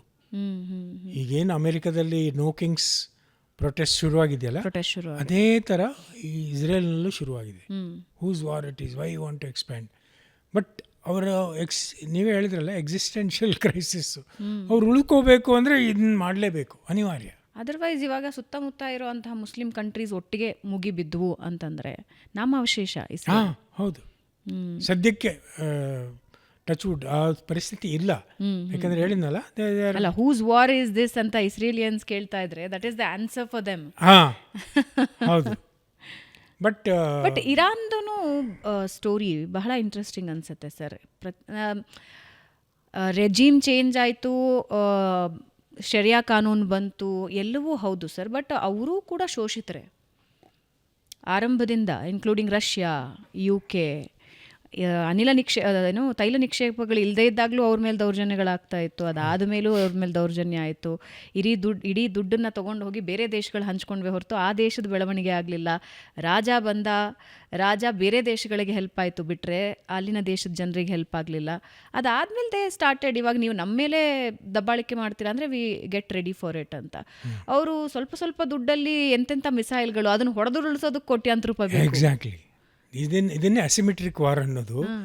ಅವರು ಕಳಿಸೋದು $10,000 to $20,000 ಒಂದು ಮಿಸೈಲ್, ಡ್ರೋನ್. ಇವರು ಯೂಸ್ ಮಾಡೋದು $millions ಆಫ್ ಕೌಂಟರ್ ಇಂಟರ್ಸೆಪ್ಟರ್ಸ್. ಸೊ ಇದು ಅಸಿಮೆಟ್ರಿಕ್ ವಾರ್. ಅಂದರೆ ಈಗ ನೋಡಿ, ಯಾವಾಗ ಒಂದು 2 ಮಿಸೈಲ್ 4,000 ಕಿಲೋಮೀಟರ್ವರೆಗೂ ಹೋಯ್ತು. ಡಿಗೋ ಗಾರ್ಸಿಯಾ, ನಾವು ಡಿಗೋ ಗಾರ್ಸಿಯಾ ಹೆಸರು ಕೇಳಿದ್ದೆ ಗಲ್ಫ್ ವಾರಲ್ಲಿ. ಹೌದು.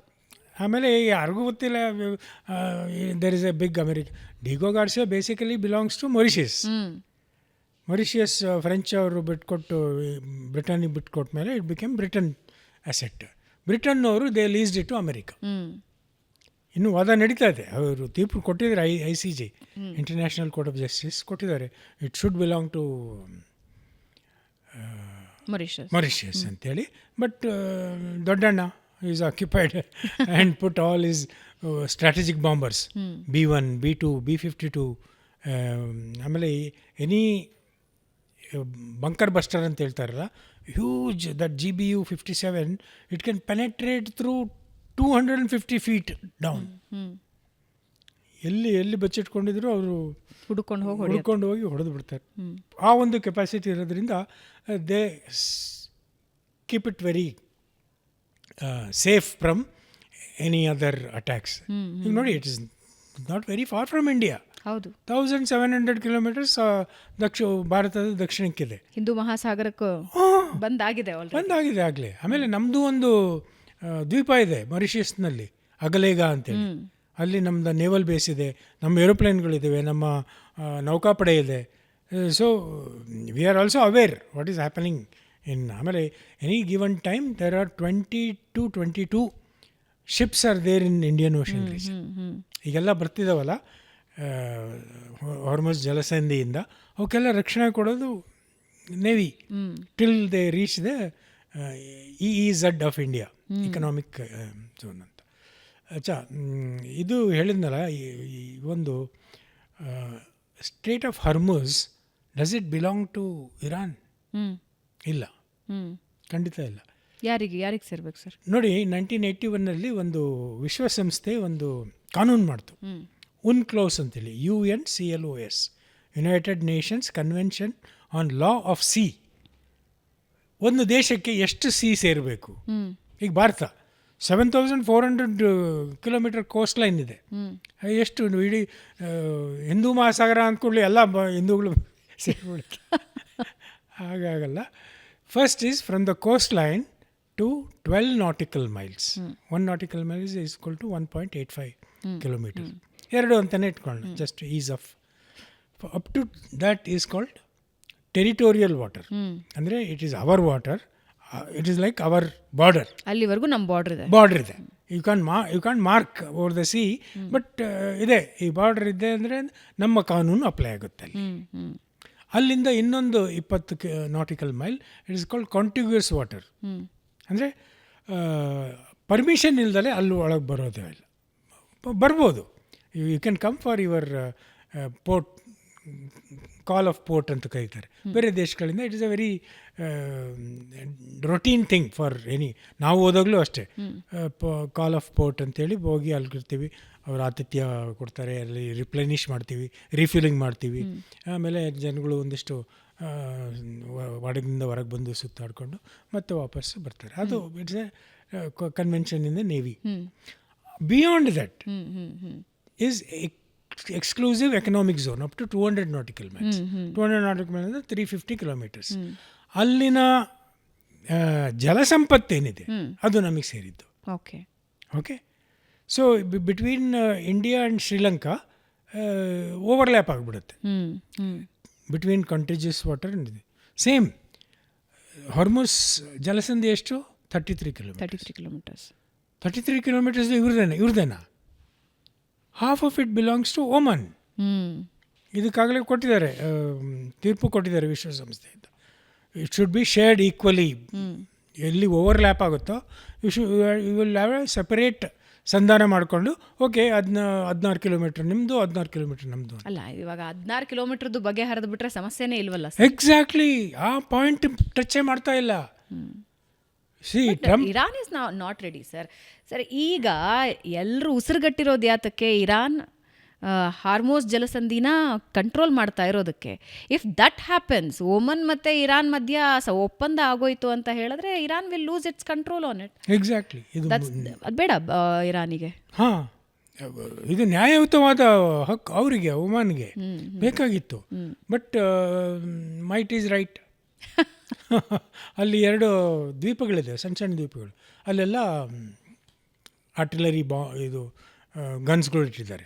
So anybody don't listen to them, they will shoot.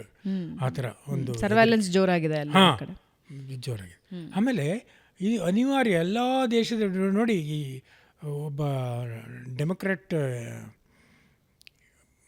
MP ಹೇಳ್ತಾ ಇದ್ದೆ ಅಮೆರಿಕದಲ್ಲಿ, before the war Hormuz straight was open. 120 ships used to go up and down every day. Now after the war it is closed. So the aim of the war is now to just get it open at the cost of $2 billion.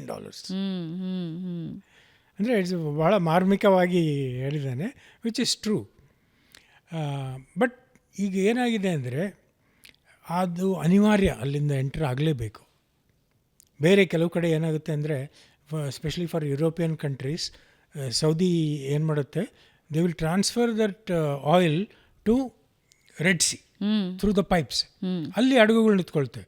But it's a very long process. ಒಂದು ದಿವಸದಲ್ಲಿ load ಆಗೋದು 3 ದಿವಸ ತೊಗೊಳುತ್ತೆ, pipe ಮುಖಾಂತರ ಬರೋದಲ್ವಾ. So ಹಾಗಾಗಿ ಈ ಒಂದು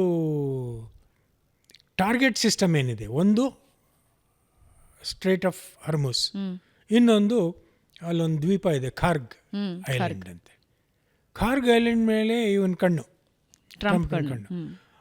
March 13ಕ್ಕೆ ಹೊಡೆದಾಕಿದ್ರು, ಒಂದು 3-4 ಕ್ಷಿಪಣಿಗಳನ್ನ ಹೊಡೆದ್ರು. ಅಲ್ಲೇನು ಜಾಸ್ತಿ ಕಾಣಲಿಲ್ಲ ವಿಸಿಬಲಿ. ಬೇಸಿಕಲಿ ಅದು oil storage. It is not oil producing island, it is oil storage. 5 ಕಚ್ಚಾ ತೈಲ ಬಾವಿಗಳಿದ್ದಾವೆ ಒಳಗಡೆ, ಇರಾನ್ ಒಳಗಡೆ. ಅಲ್ಲಿಂದ ಪೈಪ್ ಮುಖಾಂತರ ಈ ದ್ವೀಪಕ್ಕೆ ಬರುತ್ತೆ. ಈ ದ್ವೀಪಕ್ಕೆ ಯಾಕೆ ಬರುತ್ತೆ ಅಂದರೆ, ಈ ದೊಡ್ಡ ಹಡಗುಗಳು ಬರ್ತಾವಲ್ಲ, VLCC ಅಂತ ಕರೀತಾರೆ, ವೆರಿ ಲಾರ್ಜ್ ಕ್ರೂಡ್ ಕ್ಯಾರಿಯರ್ಸ್ ಅಂತೇಳಿ. ಅವಕ್ಕೆ ಡ್ರಾಫ್ಟ್ ಬೇಕು, ಅಂದರೆ ಸಮುದ್ರದ ಆಳ ಬೇಕು. 21 ಮೀಟರ್ ಮಿನಿಮಮ್, 21ರಿಂದ 25 ಮೀಟರ್ ಮಿನಿಮಮ್. ಇದರ ತಳ ಕಚ್ಚಿಬಿಡುತ್ತೆ. ಲೋಡ್ ಮಾಡ್ತಾರಲ್ಲ, 300 ಮಿಲಿಯನ್ ಬ್ಯಾರಲ್ಸ್ ಲೋಡ್ ಮಾಡ್ತಾರಲ್ಲ. So then it maintains that buoyancy. ಆಮೇಲೆ ಸೈಮಲ್ಟೇನಿಯಸ್ಲಿ 3-4 ಹಡಗುಗಳು, ಒಂದು ಸಣ್ಣ ದ್ವೀಪ, ಅದು ಸುತ್ತಲೂ ಲೋಡ್ ಮಾಡಿಕೊಂಡು ಹೋಗ್ತಾ ಇರುತ್ತೆ. That is the main source of income for Iran. ಈಗ ಅದನ್ನು ಕಟ್ ಮಾಡಬೇಕು, ಹಾರ್ಟ್ ಆಫ್ ಇರಾನ್. ಹಾಂ. ಬಟ್ ನನಗೆ ಅನ್ಸೋದು, ಈಗ ನೋಡಿ, if they can pump the oil to the Kharg island, they can also suck it out. ಒಂದಿಷ್ಟು ಎಂಜಿನಿಯರಿಂಗ್ ಮಾಡಬೇಕಷ್ಟೇ. ಈ NRV ಅಂತ ಇರುತ್ತೆ, ನಾನ್ ರಿಟರ್ನಿಂಗ್ ವ್ಯಾಲ್ವ್ ಅಂತೇಳಿ, ಅದು ವಾಪಸ್ ಬ್ಯಾಕ್ ಫ್ಲೋ ಮಾಡೋಕ್ಕೆ ಬಿಡಲ್ಲ. So if they do some engineering, they can reverse it and take out all that oil. But storage ಇರಬೇಕಲ್ಲ, ಅದಕ್ಕೆ ಹಾಂ ಇದ್ದಾವೆ. ಬಂದರ್ ಅಬ್ಬಾಸಲ್ಲಿದೆ. ಜಸ್ಕ್ ಅಂತ ಇನ್ನೊಂದು ಇದೆ. Jask is actually very convenient. It is out of Hormuz ಜಲಸಂಧಿಯಿಂದ ಹೊರಗಡೆ. It is out. I mean you don't have to enter the state of Hormuz. So ಅವೆಲ್ಲ ನಡೀತಾ ಇರುತ್ತೆ. ಬಟ್ ನನಗೆ ಅನಿಸೋದು, ಈ ಟ್ರಂಪ್ ಏನು ಯೋಚನೆ ಮಾಡ್ತಿದ್ದೇನೆ, we have to attack that ಅಂಥೇಳಿ, ಈ ತಾರೀಖ್ ಪೇ ತಾರೀಖ್ 5 ದಿವಸ 10 ದಿವಸ 15 ದಿವಸ ಅಂತ. So they require enormous ground force and they should accept enormous casualties. ಯಾರು? ಅಮೆರಿಕಾದಲ್ಲಿ ಈಗ 16 ಜನ ಸತ್ತಿರೋದಕ್ಕೆ ಎಷ್ಟು. ಬಟ್ ಅಮೆರಿಕನ್ಸ್ ಕೇಳೋ ಪ್ರಶ್ನೆನೂ ಸರಿ ಇದೆ ಅಲ್ಲ ಸರ್, ಯಾರಿಗೋಸ್ಕರ ಈ ವಾರ್ ಮಾಡಿ? Exactly, whose war is it anyway ಅಂತ. ಆಮೇಲೆ America is very sensitive about body bags. ಒಂದು ಬಾಡಿ ಬ್ಯಾಗ್ ಬಂದರೆ ಎಷ್ಟು ಗಲಾಟೆ ಆಗುತ್ತೆ ಅಲ್ಲಿ. Now, if they want to occupy ಖಾರ್ಗ್, ನೋಡಿ ಅಲ್ಲಿ ಏನಿಲ್ಲ, ಬರೀ ಒಂದು ಓಪನ್ ಟ್ಯಾಂಕ್ಗಳಿದ್ದಾವೆ, ಒಂದು ಸುತ್ತ ಸರ್ಕಲ್ ಕಾಣುತ್ತೆ ಅಷ್ಟೇ, ಒಂದು ಶೆಲ್ಟರ್ ಇಲ್ಲ. So let's say 5000 para commanders go. ಒಬ್ಬೊಬ್ಬ ಪ್ಯಾರಾ ಕಮಾಂಡರ್ ಹತ್ರ ಕುಡಿಯೋ ನೀರು ತೊಗೊಂಡೋಗ್ಬೇಕು, ಆಹಾರ ತೊಗೊಂಡೋಗ್ಬೇಕು, ಅವ್ನು ರಾತ್ರಿ ಮಲ್ಕೊಳಕ್ಕೆ ಒಂದಿಷ್ಟು ಏನೋ ಒಂದು. ಈಗ it's a open space. So at least 15 kg ಒಬ್ಬೊಬ್ಬ ಸೈನಿಕನ ಹತ್ರ ಇರುತ್ತೆ, ಜಸ್ಟ್ ಟು ಸರ್ವೈವ್. ಆಮೇಲೆ how will the come back? Correct. ಇಳಿಯೋಕೆ ಬಿಡ್ತಾರೆ ಫಸ್ಟ್ ಇರಾನ್ನವರು. ಈಗ 15-20 ಕಿಲೋಮೀಟ್ರ್ ಇದೆ, ಇದು mainland artillery guns will sort out hundreds of the Americans. So artillery guns ಹೆಂಗೆ ಅಂದರೆ ದೂರದಲ್ಲಿ ಬರ್ತಾ ಇರೋದನ್ನ ಟಾರ್ಗೆಟ್ ಮಾಡಿ ದೇ ವಿಲ್ ಜಸ್ಟ್ ಈ ಲಾಂಗ್ ರೇಂಜ್ ಹತ್ರಕ್ಕೆಲ್ಲ ಬರ್ತಾರೆ ಅನ್ನೋದು ಸದ್ಯದ ಮಟ್ಟಿಗೆ ಡಿಫಿಕಲ್ಟ್, ವೆರಿ ಡಿಫಿಕಲ್ಟ್. ಹೌದು. ಅಕಸ್ಮಾತ್ ಆ ಥರ ಸೀರಿಯಸ್ ಆಗಿ ಯೋಚನೆ ಮಾಡಿದರೆ, ಇಲ್ಲ ಒಂದಿಷ್ಟು ಶೋ ಆಫ್ ಸ್ಟ್ರೆಂತ್, ಒಂದು 20,000 ಜನ ನಾವು ತಗೊಂಬಂದಿದ್ದೀವಿ, ಬಗ್ತಾನೋ ಇಲ್ವೋ ನೋಡೋಣ ಅಂತೇಳಿ. But going by that Iran I think it will ಅವ್ರಿಗೆ ಕ್ಯಾರೆ ಅನ್ನಲ್ಲ. ಯಾಕಂದರೆ ಅವ್ರ ಹತ್ರ ಎಷ್ಟು ಜನ ಇದ್ದಾರೆ?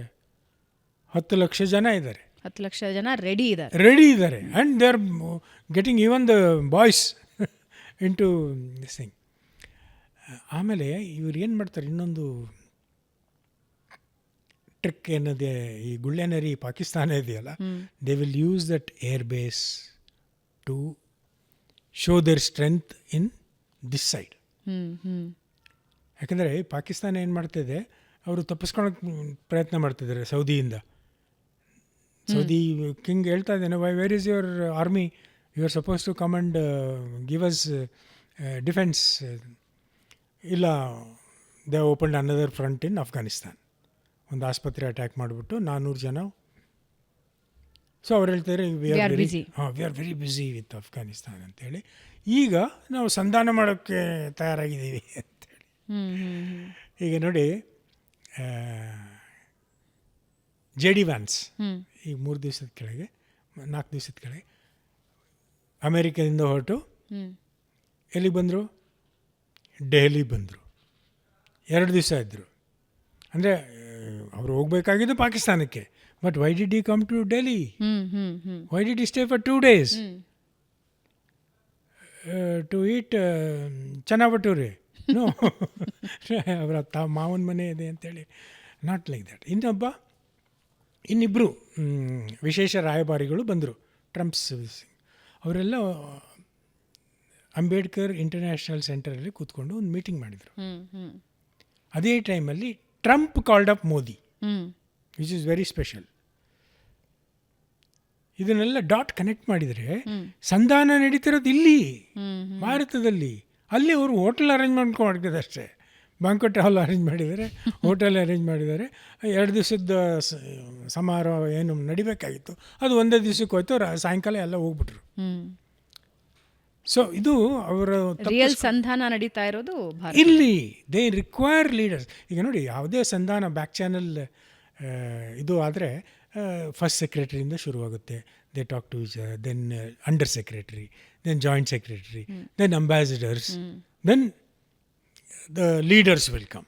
ಮೋದಿ, ಟ್ರಂಪ್, ನೆತನ್ಯಾಹು, ಆ ಥರ. They cannot do without Modi. ಅದು ಅರ್ಥ ಆಗಿದೆ, ಅದಕ್ಕೆ ಈಸ್ ಕಾಲ್ಡ್. ಇದು ಪಾಕಿಸ್ತಾನದಲ್ಲಿ ಒಂದಿಷ್ಟು ನಡಿಬೋದು, ಹೋಟೆಲ್ ಗಿಟೆಲ್ ಅರೇಂಜ್ ಮಾಡಿಬಿಟ್ಟು ಅಷ್ಟೇ ಅವ್ರ role. So there is a difference between mediation and hosting.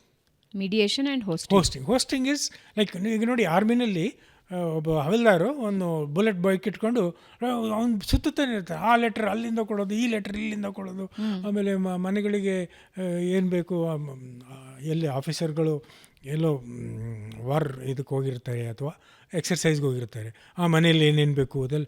I mean is always on the constant move. Dispatch rider ಅಂತ ಕರೀತಾರೆ, DR. Any requirement, first that lady of the house DR को बोलो जल्दी भेजो. Okay. So this DR job is done by Pakistan.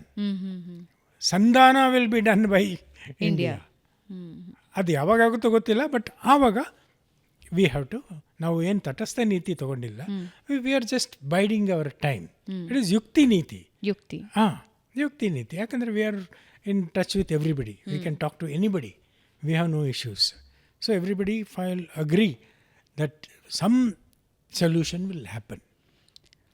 ಮುಂದಿನ ಭವಿಷ್ಯದಲ್ಲಿ ಈಗ ಭಾರತ ಹೇಳ್ತಾ ಇದೆ ತಟಸ್ಥ ನೀತಿ ನಾವು ಅನುಸರಿಸ್ತಾ ಇದ್ದೀವಿ ಅಂತ. ಮುಂದೊಂದು ದಿನ ಬರುತ್ತಾ ಸರ್ ಭಾರತ ಈದರ್ A ಅಥವಾ Bನ ಆಯ್ಕೆ ಮಾಡ್ಕೋಬೇಕು ಅಂತ? Not necessary. ಅದರ ಅನಿವಾರ್ಯತೆ ಏನಿಲ್ಲ. ಯಾಕಂದರೆ we look after our interest.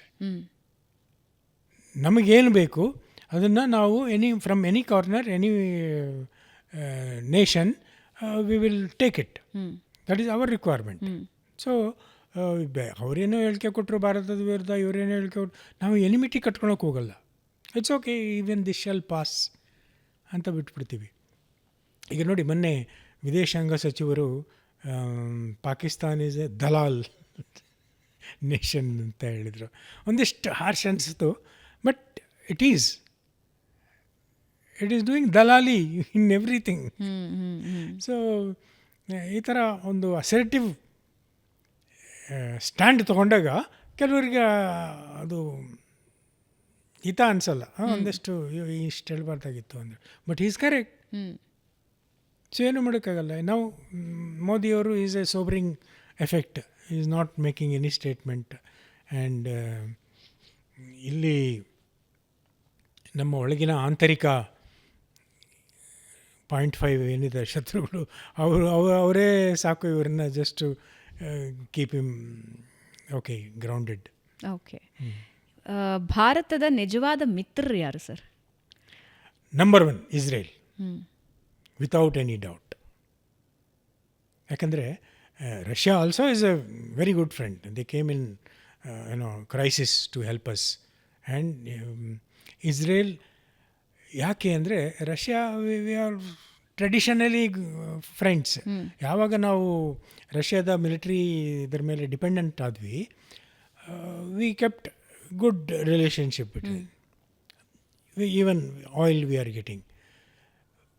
when India did not even recognize Israel, Israel was helping us. ಯಾಕೆ? they knew that they needed our help ಅಂತೇಳಿ. ಈಗ ನೋಡಿ, their technology is wonderful. Israel is a test bench for America. Okay, ಅವರು ಹೊಸ ಏರೋಪ್ಲೇನ್ಗಳು ಬಂದರೆ, ಹೊಸ ಮಿಸೈಲ್ಗಳು ಬಂದರೆ, anything related to military, ಅವರು ಮೊದಲು ಕಂಪ್ಯೂಟ್ರಲ್ಲಿ ಟೆಸ್ಟ್ ಮಾಡ್ತಾರೆ, ಸಿಮ್ಯುಲೇಟರ್ಗಳಲ್ಲಿ ಟೆಸ್ಟ್ ಮಾಡ್ತಾರೆ ಅಮೇರಿಕದವರು. ಆಮೇಲೆ ಇಸ್ರೇಲಿಗೆ ಕಳಿಸ್ಕೊಡ್ತಾರೆ for live demonstration. How shoot Iran. Live Jordan, anything ಅವ್ರು ನಡೀತಾನೆ ಇರುತ್ತಲ್ವಾ. ಓಕೆ, ಸೊ ಹಾಗೆ ಪ್ರಯೋಗಾಲಯ ಇಸ್ರೇಲ್. ಪ್ರಯೋಗಾಲಯ, ಎಕ್ಸಾಕ್ಟ್ಲಿ, ನೀವು ಕರೆಕ್ಟ್ ವರ್ಡ್ ಯೂಸ್ ಮಾಡಿದ್ವಿ. ಇದು ಒಂದು ಅಂತಿಮ ಪ್ರಯೋಗಾಲಯ. ಓಕೆ, ಅಲ್ಲೆಲ್ಲ ಪ್ರಯೋಗ ನಡೆದಿರುತ್ತೆ, but they want to see the on ground what is effect. ಅದು ಆಯಿತು ಅಂದರೆ once Israel does a successful mission, it is sold to rest of the world. Okay, ಯಾಕಂದರೆ ಇಸ್ರೇಲ್ ಗ್ಯಾರಂಟಿ. ಓಕೆ, ಇಸ್ರೇಲ್ ಅಮೇರಿಕಾನ control ಮಾಡ್ತಿದ್ಯಾ, America ಇಸ್ರೇಲ್ನ control ಮಾಡ್ತಿದ್ಯಾ? ಈಗ Israel American control ಮಾಡ್ತಾ ಇದೆ. ಯಾಕಂದರೆ ನಾನು ಹೇಳಿದ್ನಲ್ಲ, aim of the war is different for America, aim of the war is different for Israel. ಅಲ್ಲಿ ಮ್ಯಾಚ್ ಆಗ್ತಾ ಇಲ್ಲ. ಯಾಕಂದರೆ ಜಂಟಿ ಕಾರ್ಯಾಚರಣೆ ನಡೆದಾಗ 2 ಪ್ರಮುಖ ಅಂಶಗಳು ಬರುತ್ತೆ. ಒಂದು ಜಾಯಿಂಟ್ಮೆನ್ಶಿಪ್, ಅಂದರೆ ಇಬ್ಬರು ಒಪ್ಕೋಬೇಕು, 2-3 ಎಷ್ಟು. It is a very familiar term with especially in navy ನಾವು ಹೋದಾಗ 3-4 ದೇಶಗಳ ಜೊತೆಗೆ ವಿ ವಿಲ್ ಡೂ ರಿಹರ್ಸಲ್, ಜಾಯಿಂಟ್ಮೆನ್ಶಿಪ್ ಅಂತೇಳಿ. ಇನ್ನೊಂದು ಇಂಟರ್ ಆಪರಬಿಲಿಟಿ, ಅವ್ರ ಸಿಸ್ಟಮೇ ಬೇರೆ, ಇವ್ರ ಸಿಸ್ಟಮೇ ಬೇರೆ, ಬಟ್ ಒಂದಿಷ್ಟು ಟು ಅಂಡರ್ಸ್ಟ್ಯಾಂಡ್ ಅವ್ರ ಸಿಸ್ಟಮ್ ಏನು, ನಮ್ಮ ಸಿಸ್ಟಮ್ ಏನು. ದೆನ್ ಇಂಟರ್ ಆಪರಬಿಲಿಟಿ ಮಾಡ್ಬೋದಾ, ಇಬ್ಬರು ಸೇರಿಕೊಂಡು ಈ ಒಂದು ದಾಳಿ ನಡೆಸ್ಬೋದಾ, ಅಥವಾ ಈ ಒಂದು ಕ್ಯಾಂಪೇನ್ ನಡೆಸ್ಬೋದಾ ಅಂತೇಳಿ. This both are missing in present EPIC fury. ಯಾಕಂದರೆ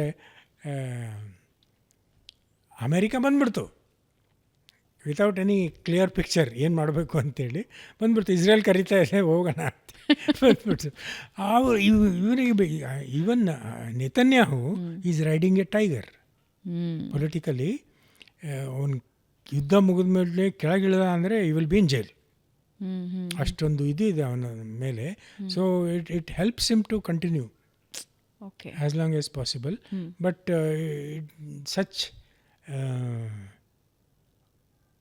such thinking will not be good for the country. But ಅದೇ ರೆಜಿಮ್ ಚೇಂಜ್ ಎಲ್ಲಾಗುತ್ತೆ, ಇರಾನಲ್ಲಾಗುತ್ತೋ, ಇಸ್ರೇಲ್ನಲ್ಲಾಗುತ್ತೋ, ಅಮೇರಿಕಾದಲ್ಲಾಗುತ್ತೋ. Who will do the first resume change ಅಂತ. ಎಸ್, ಮೊದಲಿಗೆ ಇರಾನ್ ಅಂತ ಆಗಿತ್ತು, ಇವಾಗ ಎಲ್ಲಿ ಚೇಂಜ್ ಆಗುತ್ತೆ ಅನ್ನೋದ್ರ ಬಗ್ಗೆ ಟೆನ್ಷನ್ ಇದೆ. ಸರ್, ಯುದ್ಧ ಆರಂಭ ಆದಾಗ 4 ವಾರ ಯುದ್ಧ ನಡೆಯುತ್ತೆ ಅಂತ ಟ್ರಂಪ್ ಹೇಳಿದ್ರು. ಬಟ್ ಪರಿಸ್ಥಿತಿ ಏನು ಹಂಗೆ ಅನ್ನಿಸ್ತಾ ಇಲ್ಲ. How long it's gonna be? ಆಮೇಲೆ ಇದರಿಂದ ಬೆನಿಫಿಟ್ ಆಗೋದು ಯಾರಿಗೆ ಸರ್? ಲಾಸ್ ಆಗೋದು ಯಾರಿಗೆ? ಬಹುತೇಕ ದೇಶಗಳಲ್ಲಿ, ಪ್ರಪಂಚದ ದೇಶಗಳಲ್ಲಿ ಲಾಸ್ ಖಂಡಿತ. ಯಾಕಂದರೆ ಈಗ ಮೇನ್ ಸೋರ್ಸ್ ಏನಿದೆ for energy source, it is affecting everybody. Okay, ಭಾರತಕ್ಕಂತೂ ನಾವು ನೋಡಿ, ನಾವು we are not involved in anywhere. We will not be involving our selves in anywhere, but we are feeling the heat. But thankfully we have some good political leadership and good ministers who think sanely. ಹೌದು, ಆಗುತ್ತೆ, ಇದನ್ನು ನಾವು we have to bear it, ಒಂದಿಷ್ಟು ತಡ್ಕೊಳ್ಳೋಣ, ಇದು it is not going to be forever ಅಂತೇಳಿ. ಕೆಲವು ದಿನಗಳ ಹಿಂದೆ ನಾನು ಯಾವುದೋ ನಿಮ್ಮ ಇದರಲ್ಲೇ ಹೇಳಿದ್ದೆ, ಇದರಲ್ಲಿ 3 ಸಾಧ್ಯತೆ ಇದೆ. ಒಂದು, 2 ತಿಂಗಳವರೆಗೂ ಮಿನಿಮಮ್ ನಡೆಯುತ್ತೆ. 2 ತಿಂಗಳು. ಈಗ 2ನೇ ತಿಂಗಳು ಮಿನಿಮಮ್ ನಡೆಯುತ್ತೆ.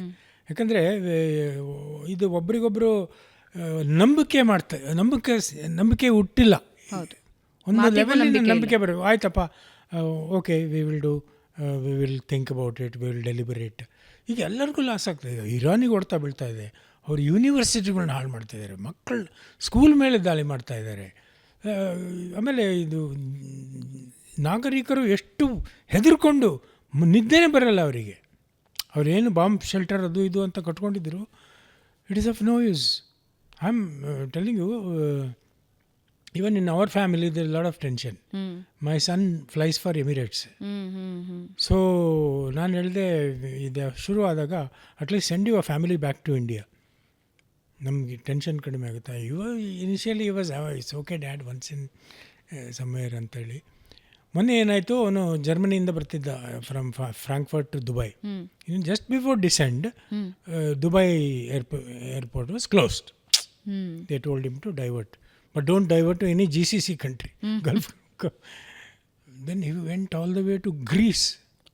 ಓಕೆ, ಗ್ರೀಸಿಗೆ ಡೈವರ್ಟ್ ಮಾಡಿ, then he stayed there for 2 days, came back. ಈಗ ನೋಡಿ, we are affected party, we are not there in the war field, but somewhere ದೇವರು ಕೋಟ್ಯಾಂತರ ಜನಗಳು ಭಾರತೀಯರು ಬರ್ತಾನೆ ಇರ್ತಾರೆ, ಹೋಗ್ತಾನೆ ಇರ್ತಾರೆ.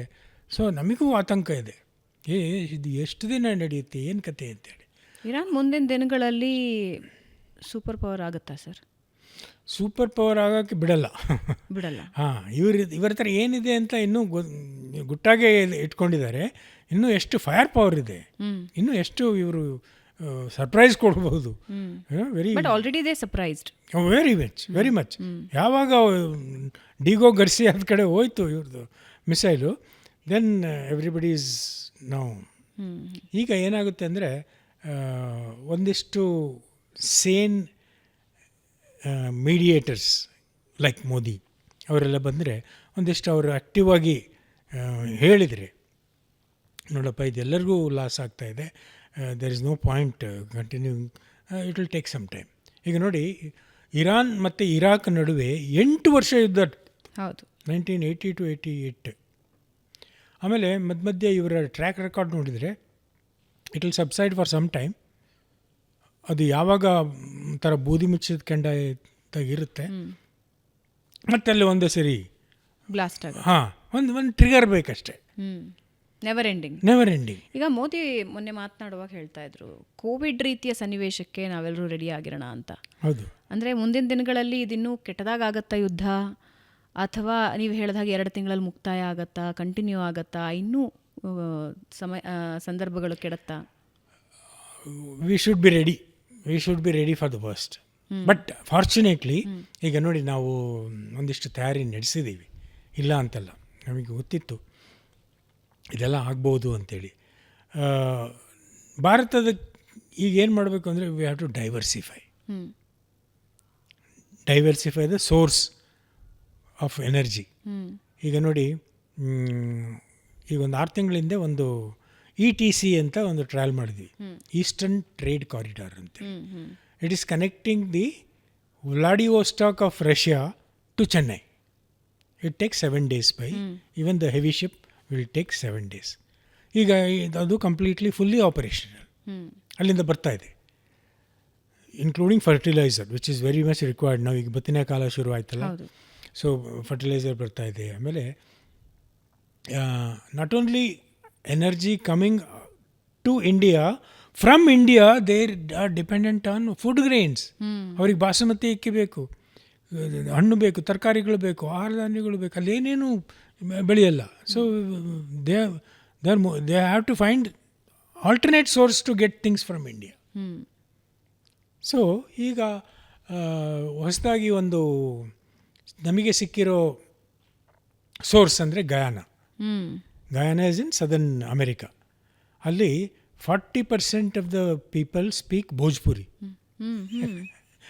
ಎರಡನೇ ವಿಶ್ವಯುದ್ಧ ಕಾಲದ ಸಮಯದಲ್ಲಿ ಅಲ್ಲಿಗೆಲ್ಲ ಹೋದವರು. ಅಲ್ಲಿ ಕಬ್ಬು, ಭತ್ತ ಎಲ್ಲ ಬೆಳೀತಿತ್ತಲ್ಲ. ಸೊ ಅವರಿಗೆ ಫಲವತ್ತಾದ ಭೂಮಿ ಇತ್ತು, ನೀರಿನ ಸೌಕರ್ಯ ಇತ್ತು. ಬ್ರಿಟಿಷರು ಕಳಿಸ್ಬಿಟ್ರು, ನೀವು ಯಾರು ಹೋಗ್ತಾರೋ ಹೋಗ್ರಿ ಅಂತೇಳಿ. ನಾವು ದೇ ಹ್ಯಾವ್ ಬಿಕಮ್, ಇಲ್ಲಿ ರಾಮ ಮಂದಿರ ಆಯಿತು, ಅಲ್ಲೂ ರಾಮ ಮಂದಿರ ಕಟ್ಟಿದ್ರು. ಸೊ ನಾವು they have given 1 block of oil to Indians. ಎಲ್ಲ ನೀವೇ ತೆಗೆದು ಮಾಡೋಣ. ನಾವು ವಿಮಾನಗಳನ್ನು ಕಳಿಸ್ಕೊಟ್ವಿ, ಕಾನ್ಪುರದಿಂದ 3-4 ವಿಮಾನ ಕಳಿಸ್ಕೊಟ್ವಿ. It's a small country but rich in resources. ನಾವು ಅದು ಗಯಾನದ ಹೆಸರೇ ಕೇಳಲಿಲ್ಲ ಜನಗಳು, but now it is become so rich. ನನಗೆ ಕೆಲವು ಸರಿ ಅನ್ಸುತ್ತೆ, ಈ ಟ್ರಂಪ್ ಅವನ ಕಣ್ಣಲ್ಲಿ ಇದ್ರ ಮೇಲೆ ಬೀಳುತ್ತಾ, ಅಲ್ಲೇ ಪಕ್ಕದಲ್ಲೇ ಇದೆ ಅಂತೇಳಿ. Anyway that will not happen because India is there solidly behind Guyana. ಆಮೇಲೆ ನೈಜೀರಿಯಾ ಈಸ್ ಗಿವಿಂಗ್ LPG. ಆಮೇಲೆ ಇನ್ನು ಇತ್ತೀಚೆಗೆ 1 ವಾರ ಆಯಿತು ಅಂತ ಕಾಣುತ್ತೆ, ನಮ್ಮ Reliance boss he invested $300 billion in America to open a refinery like Jamnagar. What is the beauty of Jamnagar refinery ಅಂದರೆ, ಈ ವೆನಿಜುವೆಲಾ ಕಚ್ಚಾ ತೈಲ ಇದೆಯಲ್ಲ, it is very hard. It is called hard ಯಾಕಂದರೆ ಸಲ್ಫರ್ ಕಂಟೆಂಟ್ ಜಾಸ್ತಿ. So it is only in Jamnagar they can purify it. So ಹಾಗಾಗಿ ಅಲ್ಲೊಂದಿಷ್ಟು, ನಾವು after all Mukesh Ambani is a very influential business man. So he will be able to help the situation, things coming from Canada, US, even other South American countries. So ಈಗ alternate ಹುಡುಕ್ಲೇಬೇಕು ನಾವು. ಈಗ ನಾವು 1-2 ಹಡಗುಗಳು ಬಂದುಬಿಟ್ರೆ ನಾವು ಎಷ್ಟು ಖುಷಿ ಪಡ್ತೀವಿ, ಎಕ್ಸೈಟ್ಮೆಂಟ್ ಆಗ್ತೀವಿ. ಬಟ್ 2 ಹಡಗುಗಳು is enough for 3 days of LPG cylinder. So it is going to be, of course ಇಲ್ಲೂ ಒಳಗಡೆನೂ ನಾವು ಆಲ್ಟರ್ನೇಟರ್. ಈಗ ನಮ್ಮ ಮನೆಗಳಲ್ಲೇ ನೋಡಿ, ನಮ್ಮ ಮನೆಗಳಲ್ಲೇ we are finding alternate. Induction plate ಎಲ್ಲೋ ಇತ್ತು, ಇದೆಯಾ ನಮ್ಮ ಹತ್ರ ಅಂತೇಳಿ ಅದನ್ನ ಪುಲ್ಡ್ ಇಟ್ ಔಟ್. ಏನು ಮಾಡೋಕ್ಕಾಗಲ್ಲ, ವಿ ಹ್ಯಾವ್ ಟು ಫೈಂಡ್. ಈಗ ಹೋಟೆಲ್ಗಳಲ್ಲಿ ಕಟ್ಟಿಗೆ ಸೌದೆ ಒಲೆಯಲ್ಲಿ ಎಲ್ಲ ತಯಾರು ಮಾಡ್ತಾ ಇದ್ದಾರೆ. So it takes time. ಈಗ ನೋಡಿ, ಡಿಮಾನಿಟೈಸೇಷನ್ ಆದಾಗ ಏನೇನೆಲ್ಲ ಕಷ್ಟಪಟ್ವಿ, ಬಟ್ ನಾವು I don't carry wallet. There is no currency note in my wallet. ಎಲ್ಲ ಫೋನಲ್ಲೇ ನಡೆಯುತ್ತೆ, ಅಥವಾ maximum card. So every crisis presents an opportunity. Okay, ಈಗ ಇಂಡಿಯಾ ಇವತ್ತಿನ ಸನ್ನಿವೇಶದಿಂದ ಕಲಿಬೇಕಾಗಿರೋ ಪಾಠ ಏನು? ಇಂಡಿಯಾ ಬಹಳ ಚೆನ್ನಾಗಿ ಹ್ಯಾಂಡಲ್ ಮಾಡ್ತಾ ಇದೆ, ಇಲ್ಲ ಅಂತಲ್ಲ, ಆದರೆ ಪ್ರತಿಯೊಂದು ಘಟನೆಯೂ ಒಂದು ಪಾಠ ಕಲಿಸುತ್ತೆ. ಕರೆಕ್ಟ್. ಎಕ್ಸಾಕ್ಟ್ಲಿ. ನಾನು ಹೇಳಿದ್ದನ್ನು ಮತ್ತೆ ಮುಂದುವರಿಸಬೇಕು ಅಂದರೆ, we should look after our interest without hurting anybody, which is India doing in any case. ಆಮೇಲೆ ಈ ಎಲ್ಲರಿಗೂ ಎಲ್ಲರ ಜೊತೆಗೂ ಒಂದಿಷ್ಟು ಎಮೋಷನಲ್ ಬಾಂಡಿಂಗ್ ಇಟ್ಕೋಬೇಕು. ಈಗ ನೋಡಿ, ಒಂದು ಕಾಲದಲ್ಲಿ, ಅಂದರೆ ಒಂದು ಕಾಲದಲ್ಲಲ್ಲ, ಕೆಲವೇ ವರ್ಷಗಳ ಹಿಂದೆ ಮಾಲ್ಡೀವ್ ಸ್ಥಿತಿ ಏನಿತ್ತು, ಇಂಡಿಯಾ ಔಟ್ ಅಂತೇಳಿ ಎಲೆಕ್ಷನ್ ಗೆದ್ದುಬಿಟ್ರು. Sri Lanka was also against us. Nepal gen Z problem ಇದೆ. ಭೂಟಾನ್ ಮತ್ತು ಬಾಂಗ್ಲಾದೇಶ್ ಹಿಂದೂಗಳ ಕಗ್ಗೊಲೆ ನಡೀತಾ ಇತ್ತು. ಅವರಿಗೆಲ್ಲ ನಾವು ಸಹಾಯ ಮಾಡ್ತಾಯಿದ್ದೀವಿ.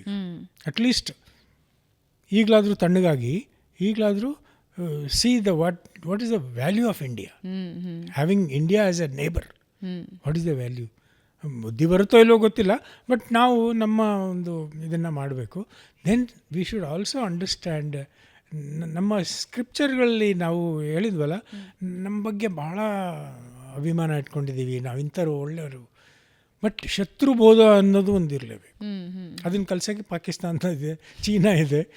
So we have to observe the dealings. We cannot cut off completely, but transactional ಒಂದು ಸಂಬಂಧ ಇಟ್ಕೊಂಡಿರಬೇಕು. ಚೀನಾ ಸ್ವಲ್ಪ ತಣ್ಣಗಾಗಿದೆ, ಯಾಕಂದರೆ ಅಗೇನ್ ಇರಾನ್ ಚೀನಾ ಒಂದೇ ಕತೆ. ಅಲ್ಲಿ ಒಳಗೆ ಏನು ನಡೀತದೆ ಅಂತ ಗೊತ್ತಿಲ್ಲ. ಅಲ್ಲಿ ಸುಮಾರು 120 ಜನರಲ್ಗಳನ್ನು ಸ್ಯಾಕ್ ಮಾಡಿಬಿಟ್ಟಿದ್ದಾರೆ. ಜನರಲ್ಗಳೇ ಇಲ್ಲ ಅಂದರೆ ಇನ್ನೇನು army. So there is lot of problem and there over capacity of buildings. ಎಷ್ಟು ಮನೆ ಕಟ್ಬಿಟ್ಟಿರೋ ಅಂದರೆ ಅಲ್ಲಿ ಇರೋಕ್ಕೆ ಜನಗಳೇ ಇಲ್ಲ. ಸೊ ಆ ಥರ. So we should understand our own goodness within us, but we should also be very cautious about ಶತ್ರುಬೋಧ.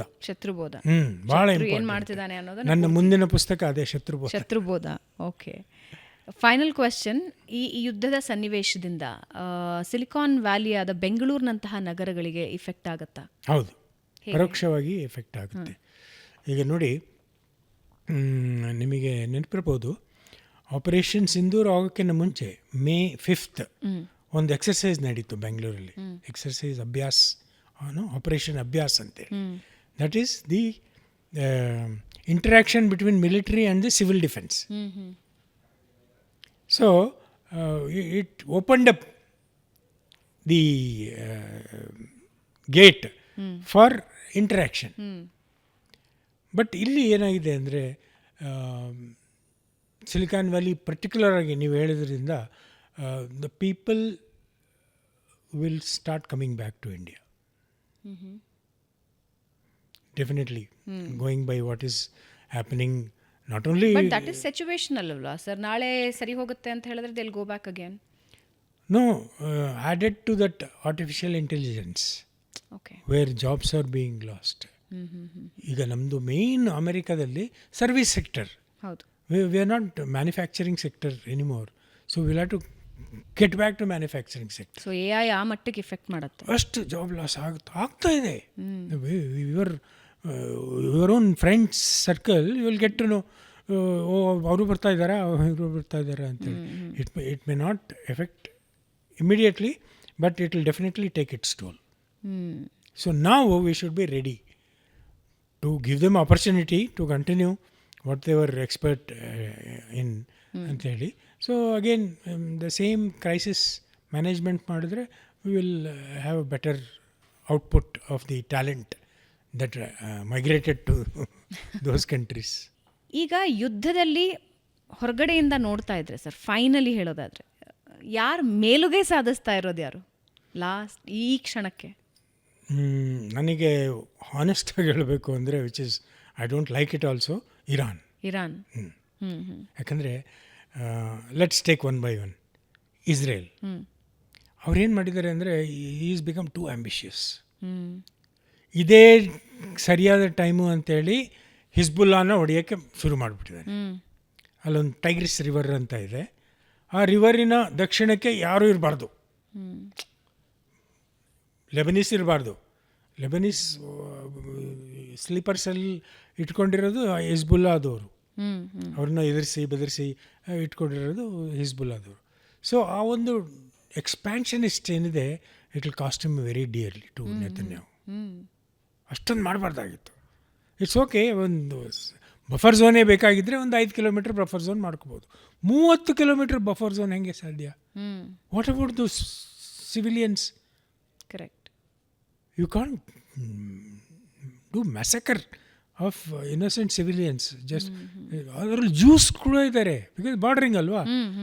Just cross over and they have relatives, friends there.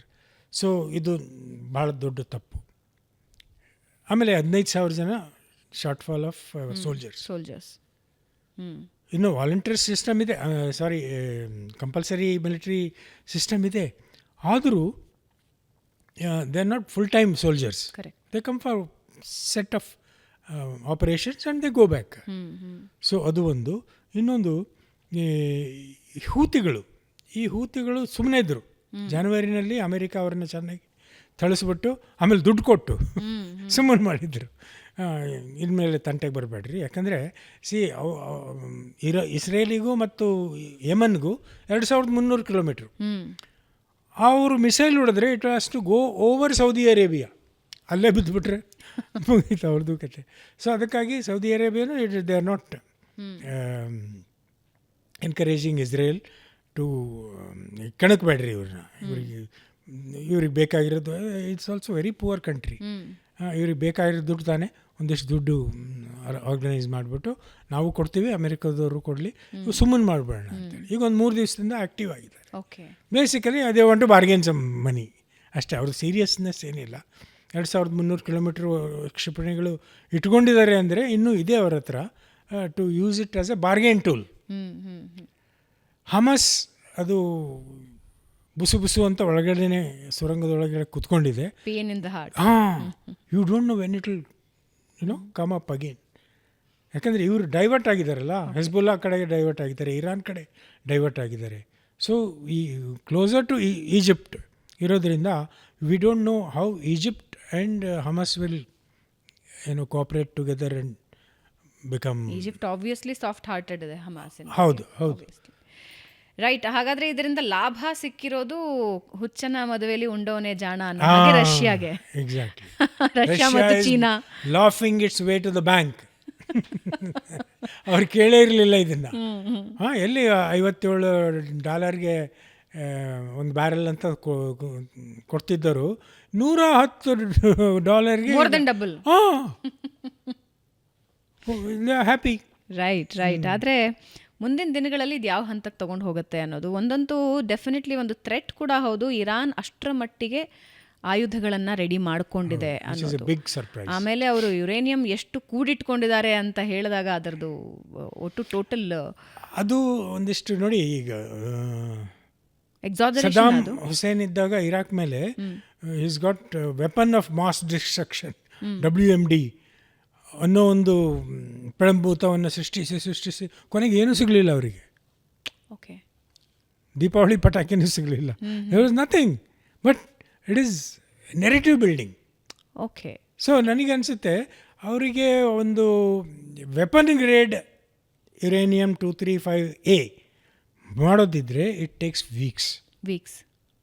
60% ನಿಲ್ಲಿಸಿದಾರಲ್ಲ, it would have taken another few weeks. ಅವ್ರ intention ಇತ್ತಾ ಅಥವಾ ಇದ್ದರೂ ಎಲ್ಲೋ ಬಚ್ಚಿಟ್ಟಿದ್ದಾರೆ? ಯಾಕಂದರೆ ಅಲ್ಲಿ terrain ಆಗಿದೆ. ಅವ್ರು ಎಲ್ಲಿ ಗುಡ್ಡಗಾಡು ಪ್ರದೇಶ ಎಲ್ಲೆಲ್ಲಿ ಬೇಕಾದ್ರೂ ಬಚ್ಚಿಟ್ಟಿರ್ತಾರೆ.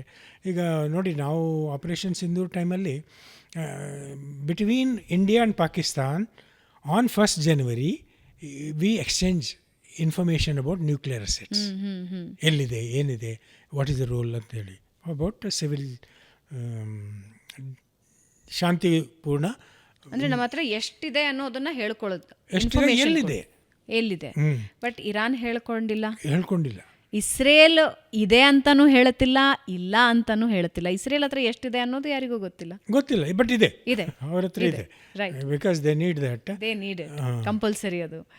Thank you so much sir. ಸದ್ಯಕ್ಕಂತೂ ಸ್ವಲ್ಪ ಮೇಲ್ಗೈ ಇರೋದು ಇರಾನ್ದೆ, ಇದರ ಲಾಭ ಪಡ್ಕೊಳ್ತಾ ಇರೋದು ರಷ್ಯಾ. ಆದರೆ ಮುಂದಿನ ದಿನಗಳಲ್ಲಿ ಹೇಗಿರುತ್ತೆ ಅನ್ನೋದು ಸದ್ಯಕ್ಕೆ ನಾವು ವೇಟ್ ಮಾಡಬೇಕು ಅಂತ ಅನಿಸುತ್ತೆ. ಥ್ಯಾಂಕ್ ಯು ಸೋ ಮಚ್ ಕಾರ್ಯಕ್ರಮಕ್ಕೆ ಬಂದಿದ್ದಕ್ಕೆ. Thank you. ಸೊ ವೀಕ್ಷಕರೇ, ಸದ್ಯಕ್ಕಂತೂ ಇರಾನ್ ತನ್ನ ಸ್ಟ್ರೆಂತ್ ತೋರಿಸೋದಕ್ಕೆ ಒಂದು ಪ್ಲಾಟ್ಫಾರ್ಮ್ ರೆಡಿ ಮಾಡಿಕೊಡ್ತು ಅಮೇರಿಕ ಅಂತ ಅನ್ನಿಸ್ತಾ ಇದೆ. ಆದರೆ ವ್ಯಾಪಾರದ ಲಾಭ ಪಡ್ಕೊಳ್ತಾ ಇರೋದು ಒಂದು ಕಡೆ ರಷ್ಯಾ, ಮತ್ತೊಂದು ಕಡೆ ಚೀನಾ. ಆದರೆ ಇರೋದ್ರಲ್ಲಿ ತಟಸ್ಥವಾಗಿದ್ದು ದೇಶದ ಜನರನ್ನು ನೋಡ್ಕೊಳ್ಳೋದ್ರ ಬಗ್ಗೆ ಮಾತ್ರ ಗಮನ ಹರಿಸ್ತಾ ಇರೋದು ಭಾರತ.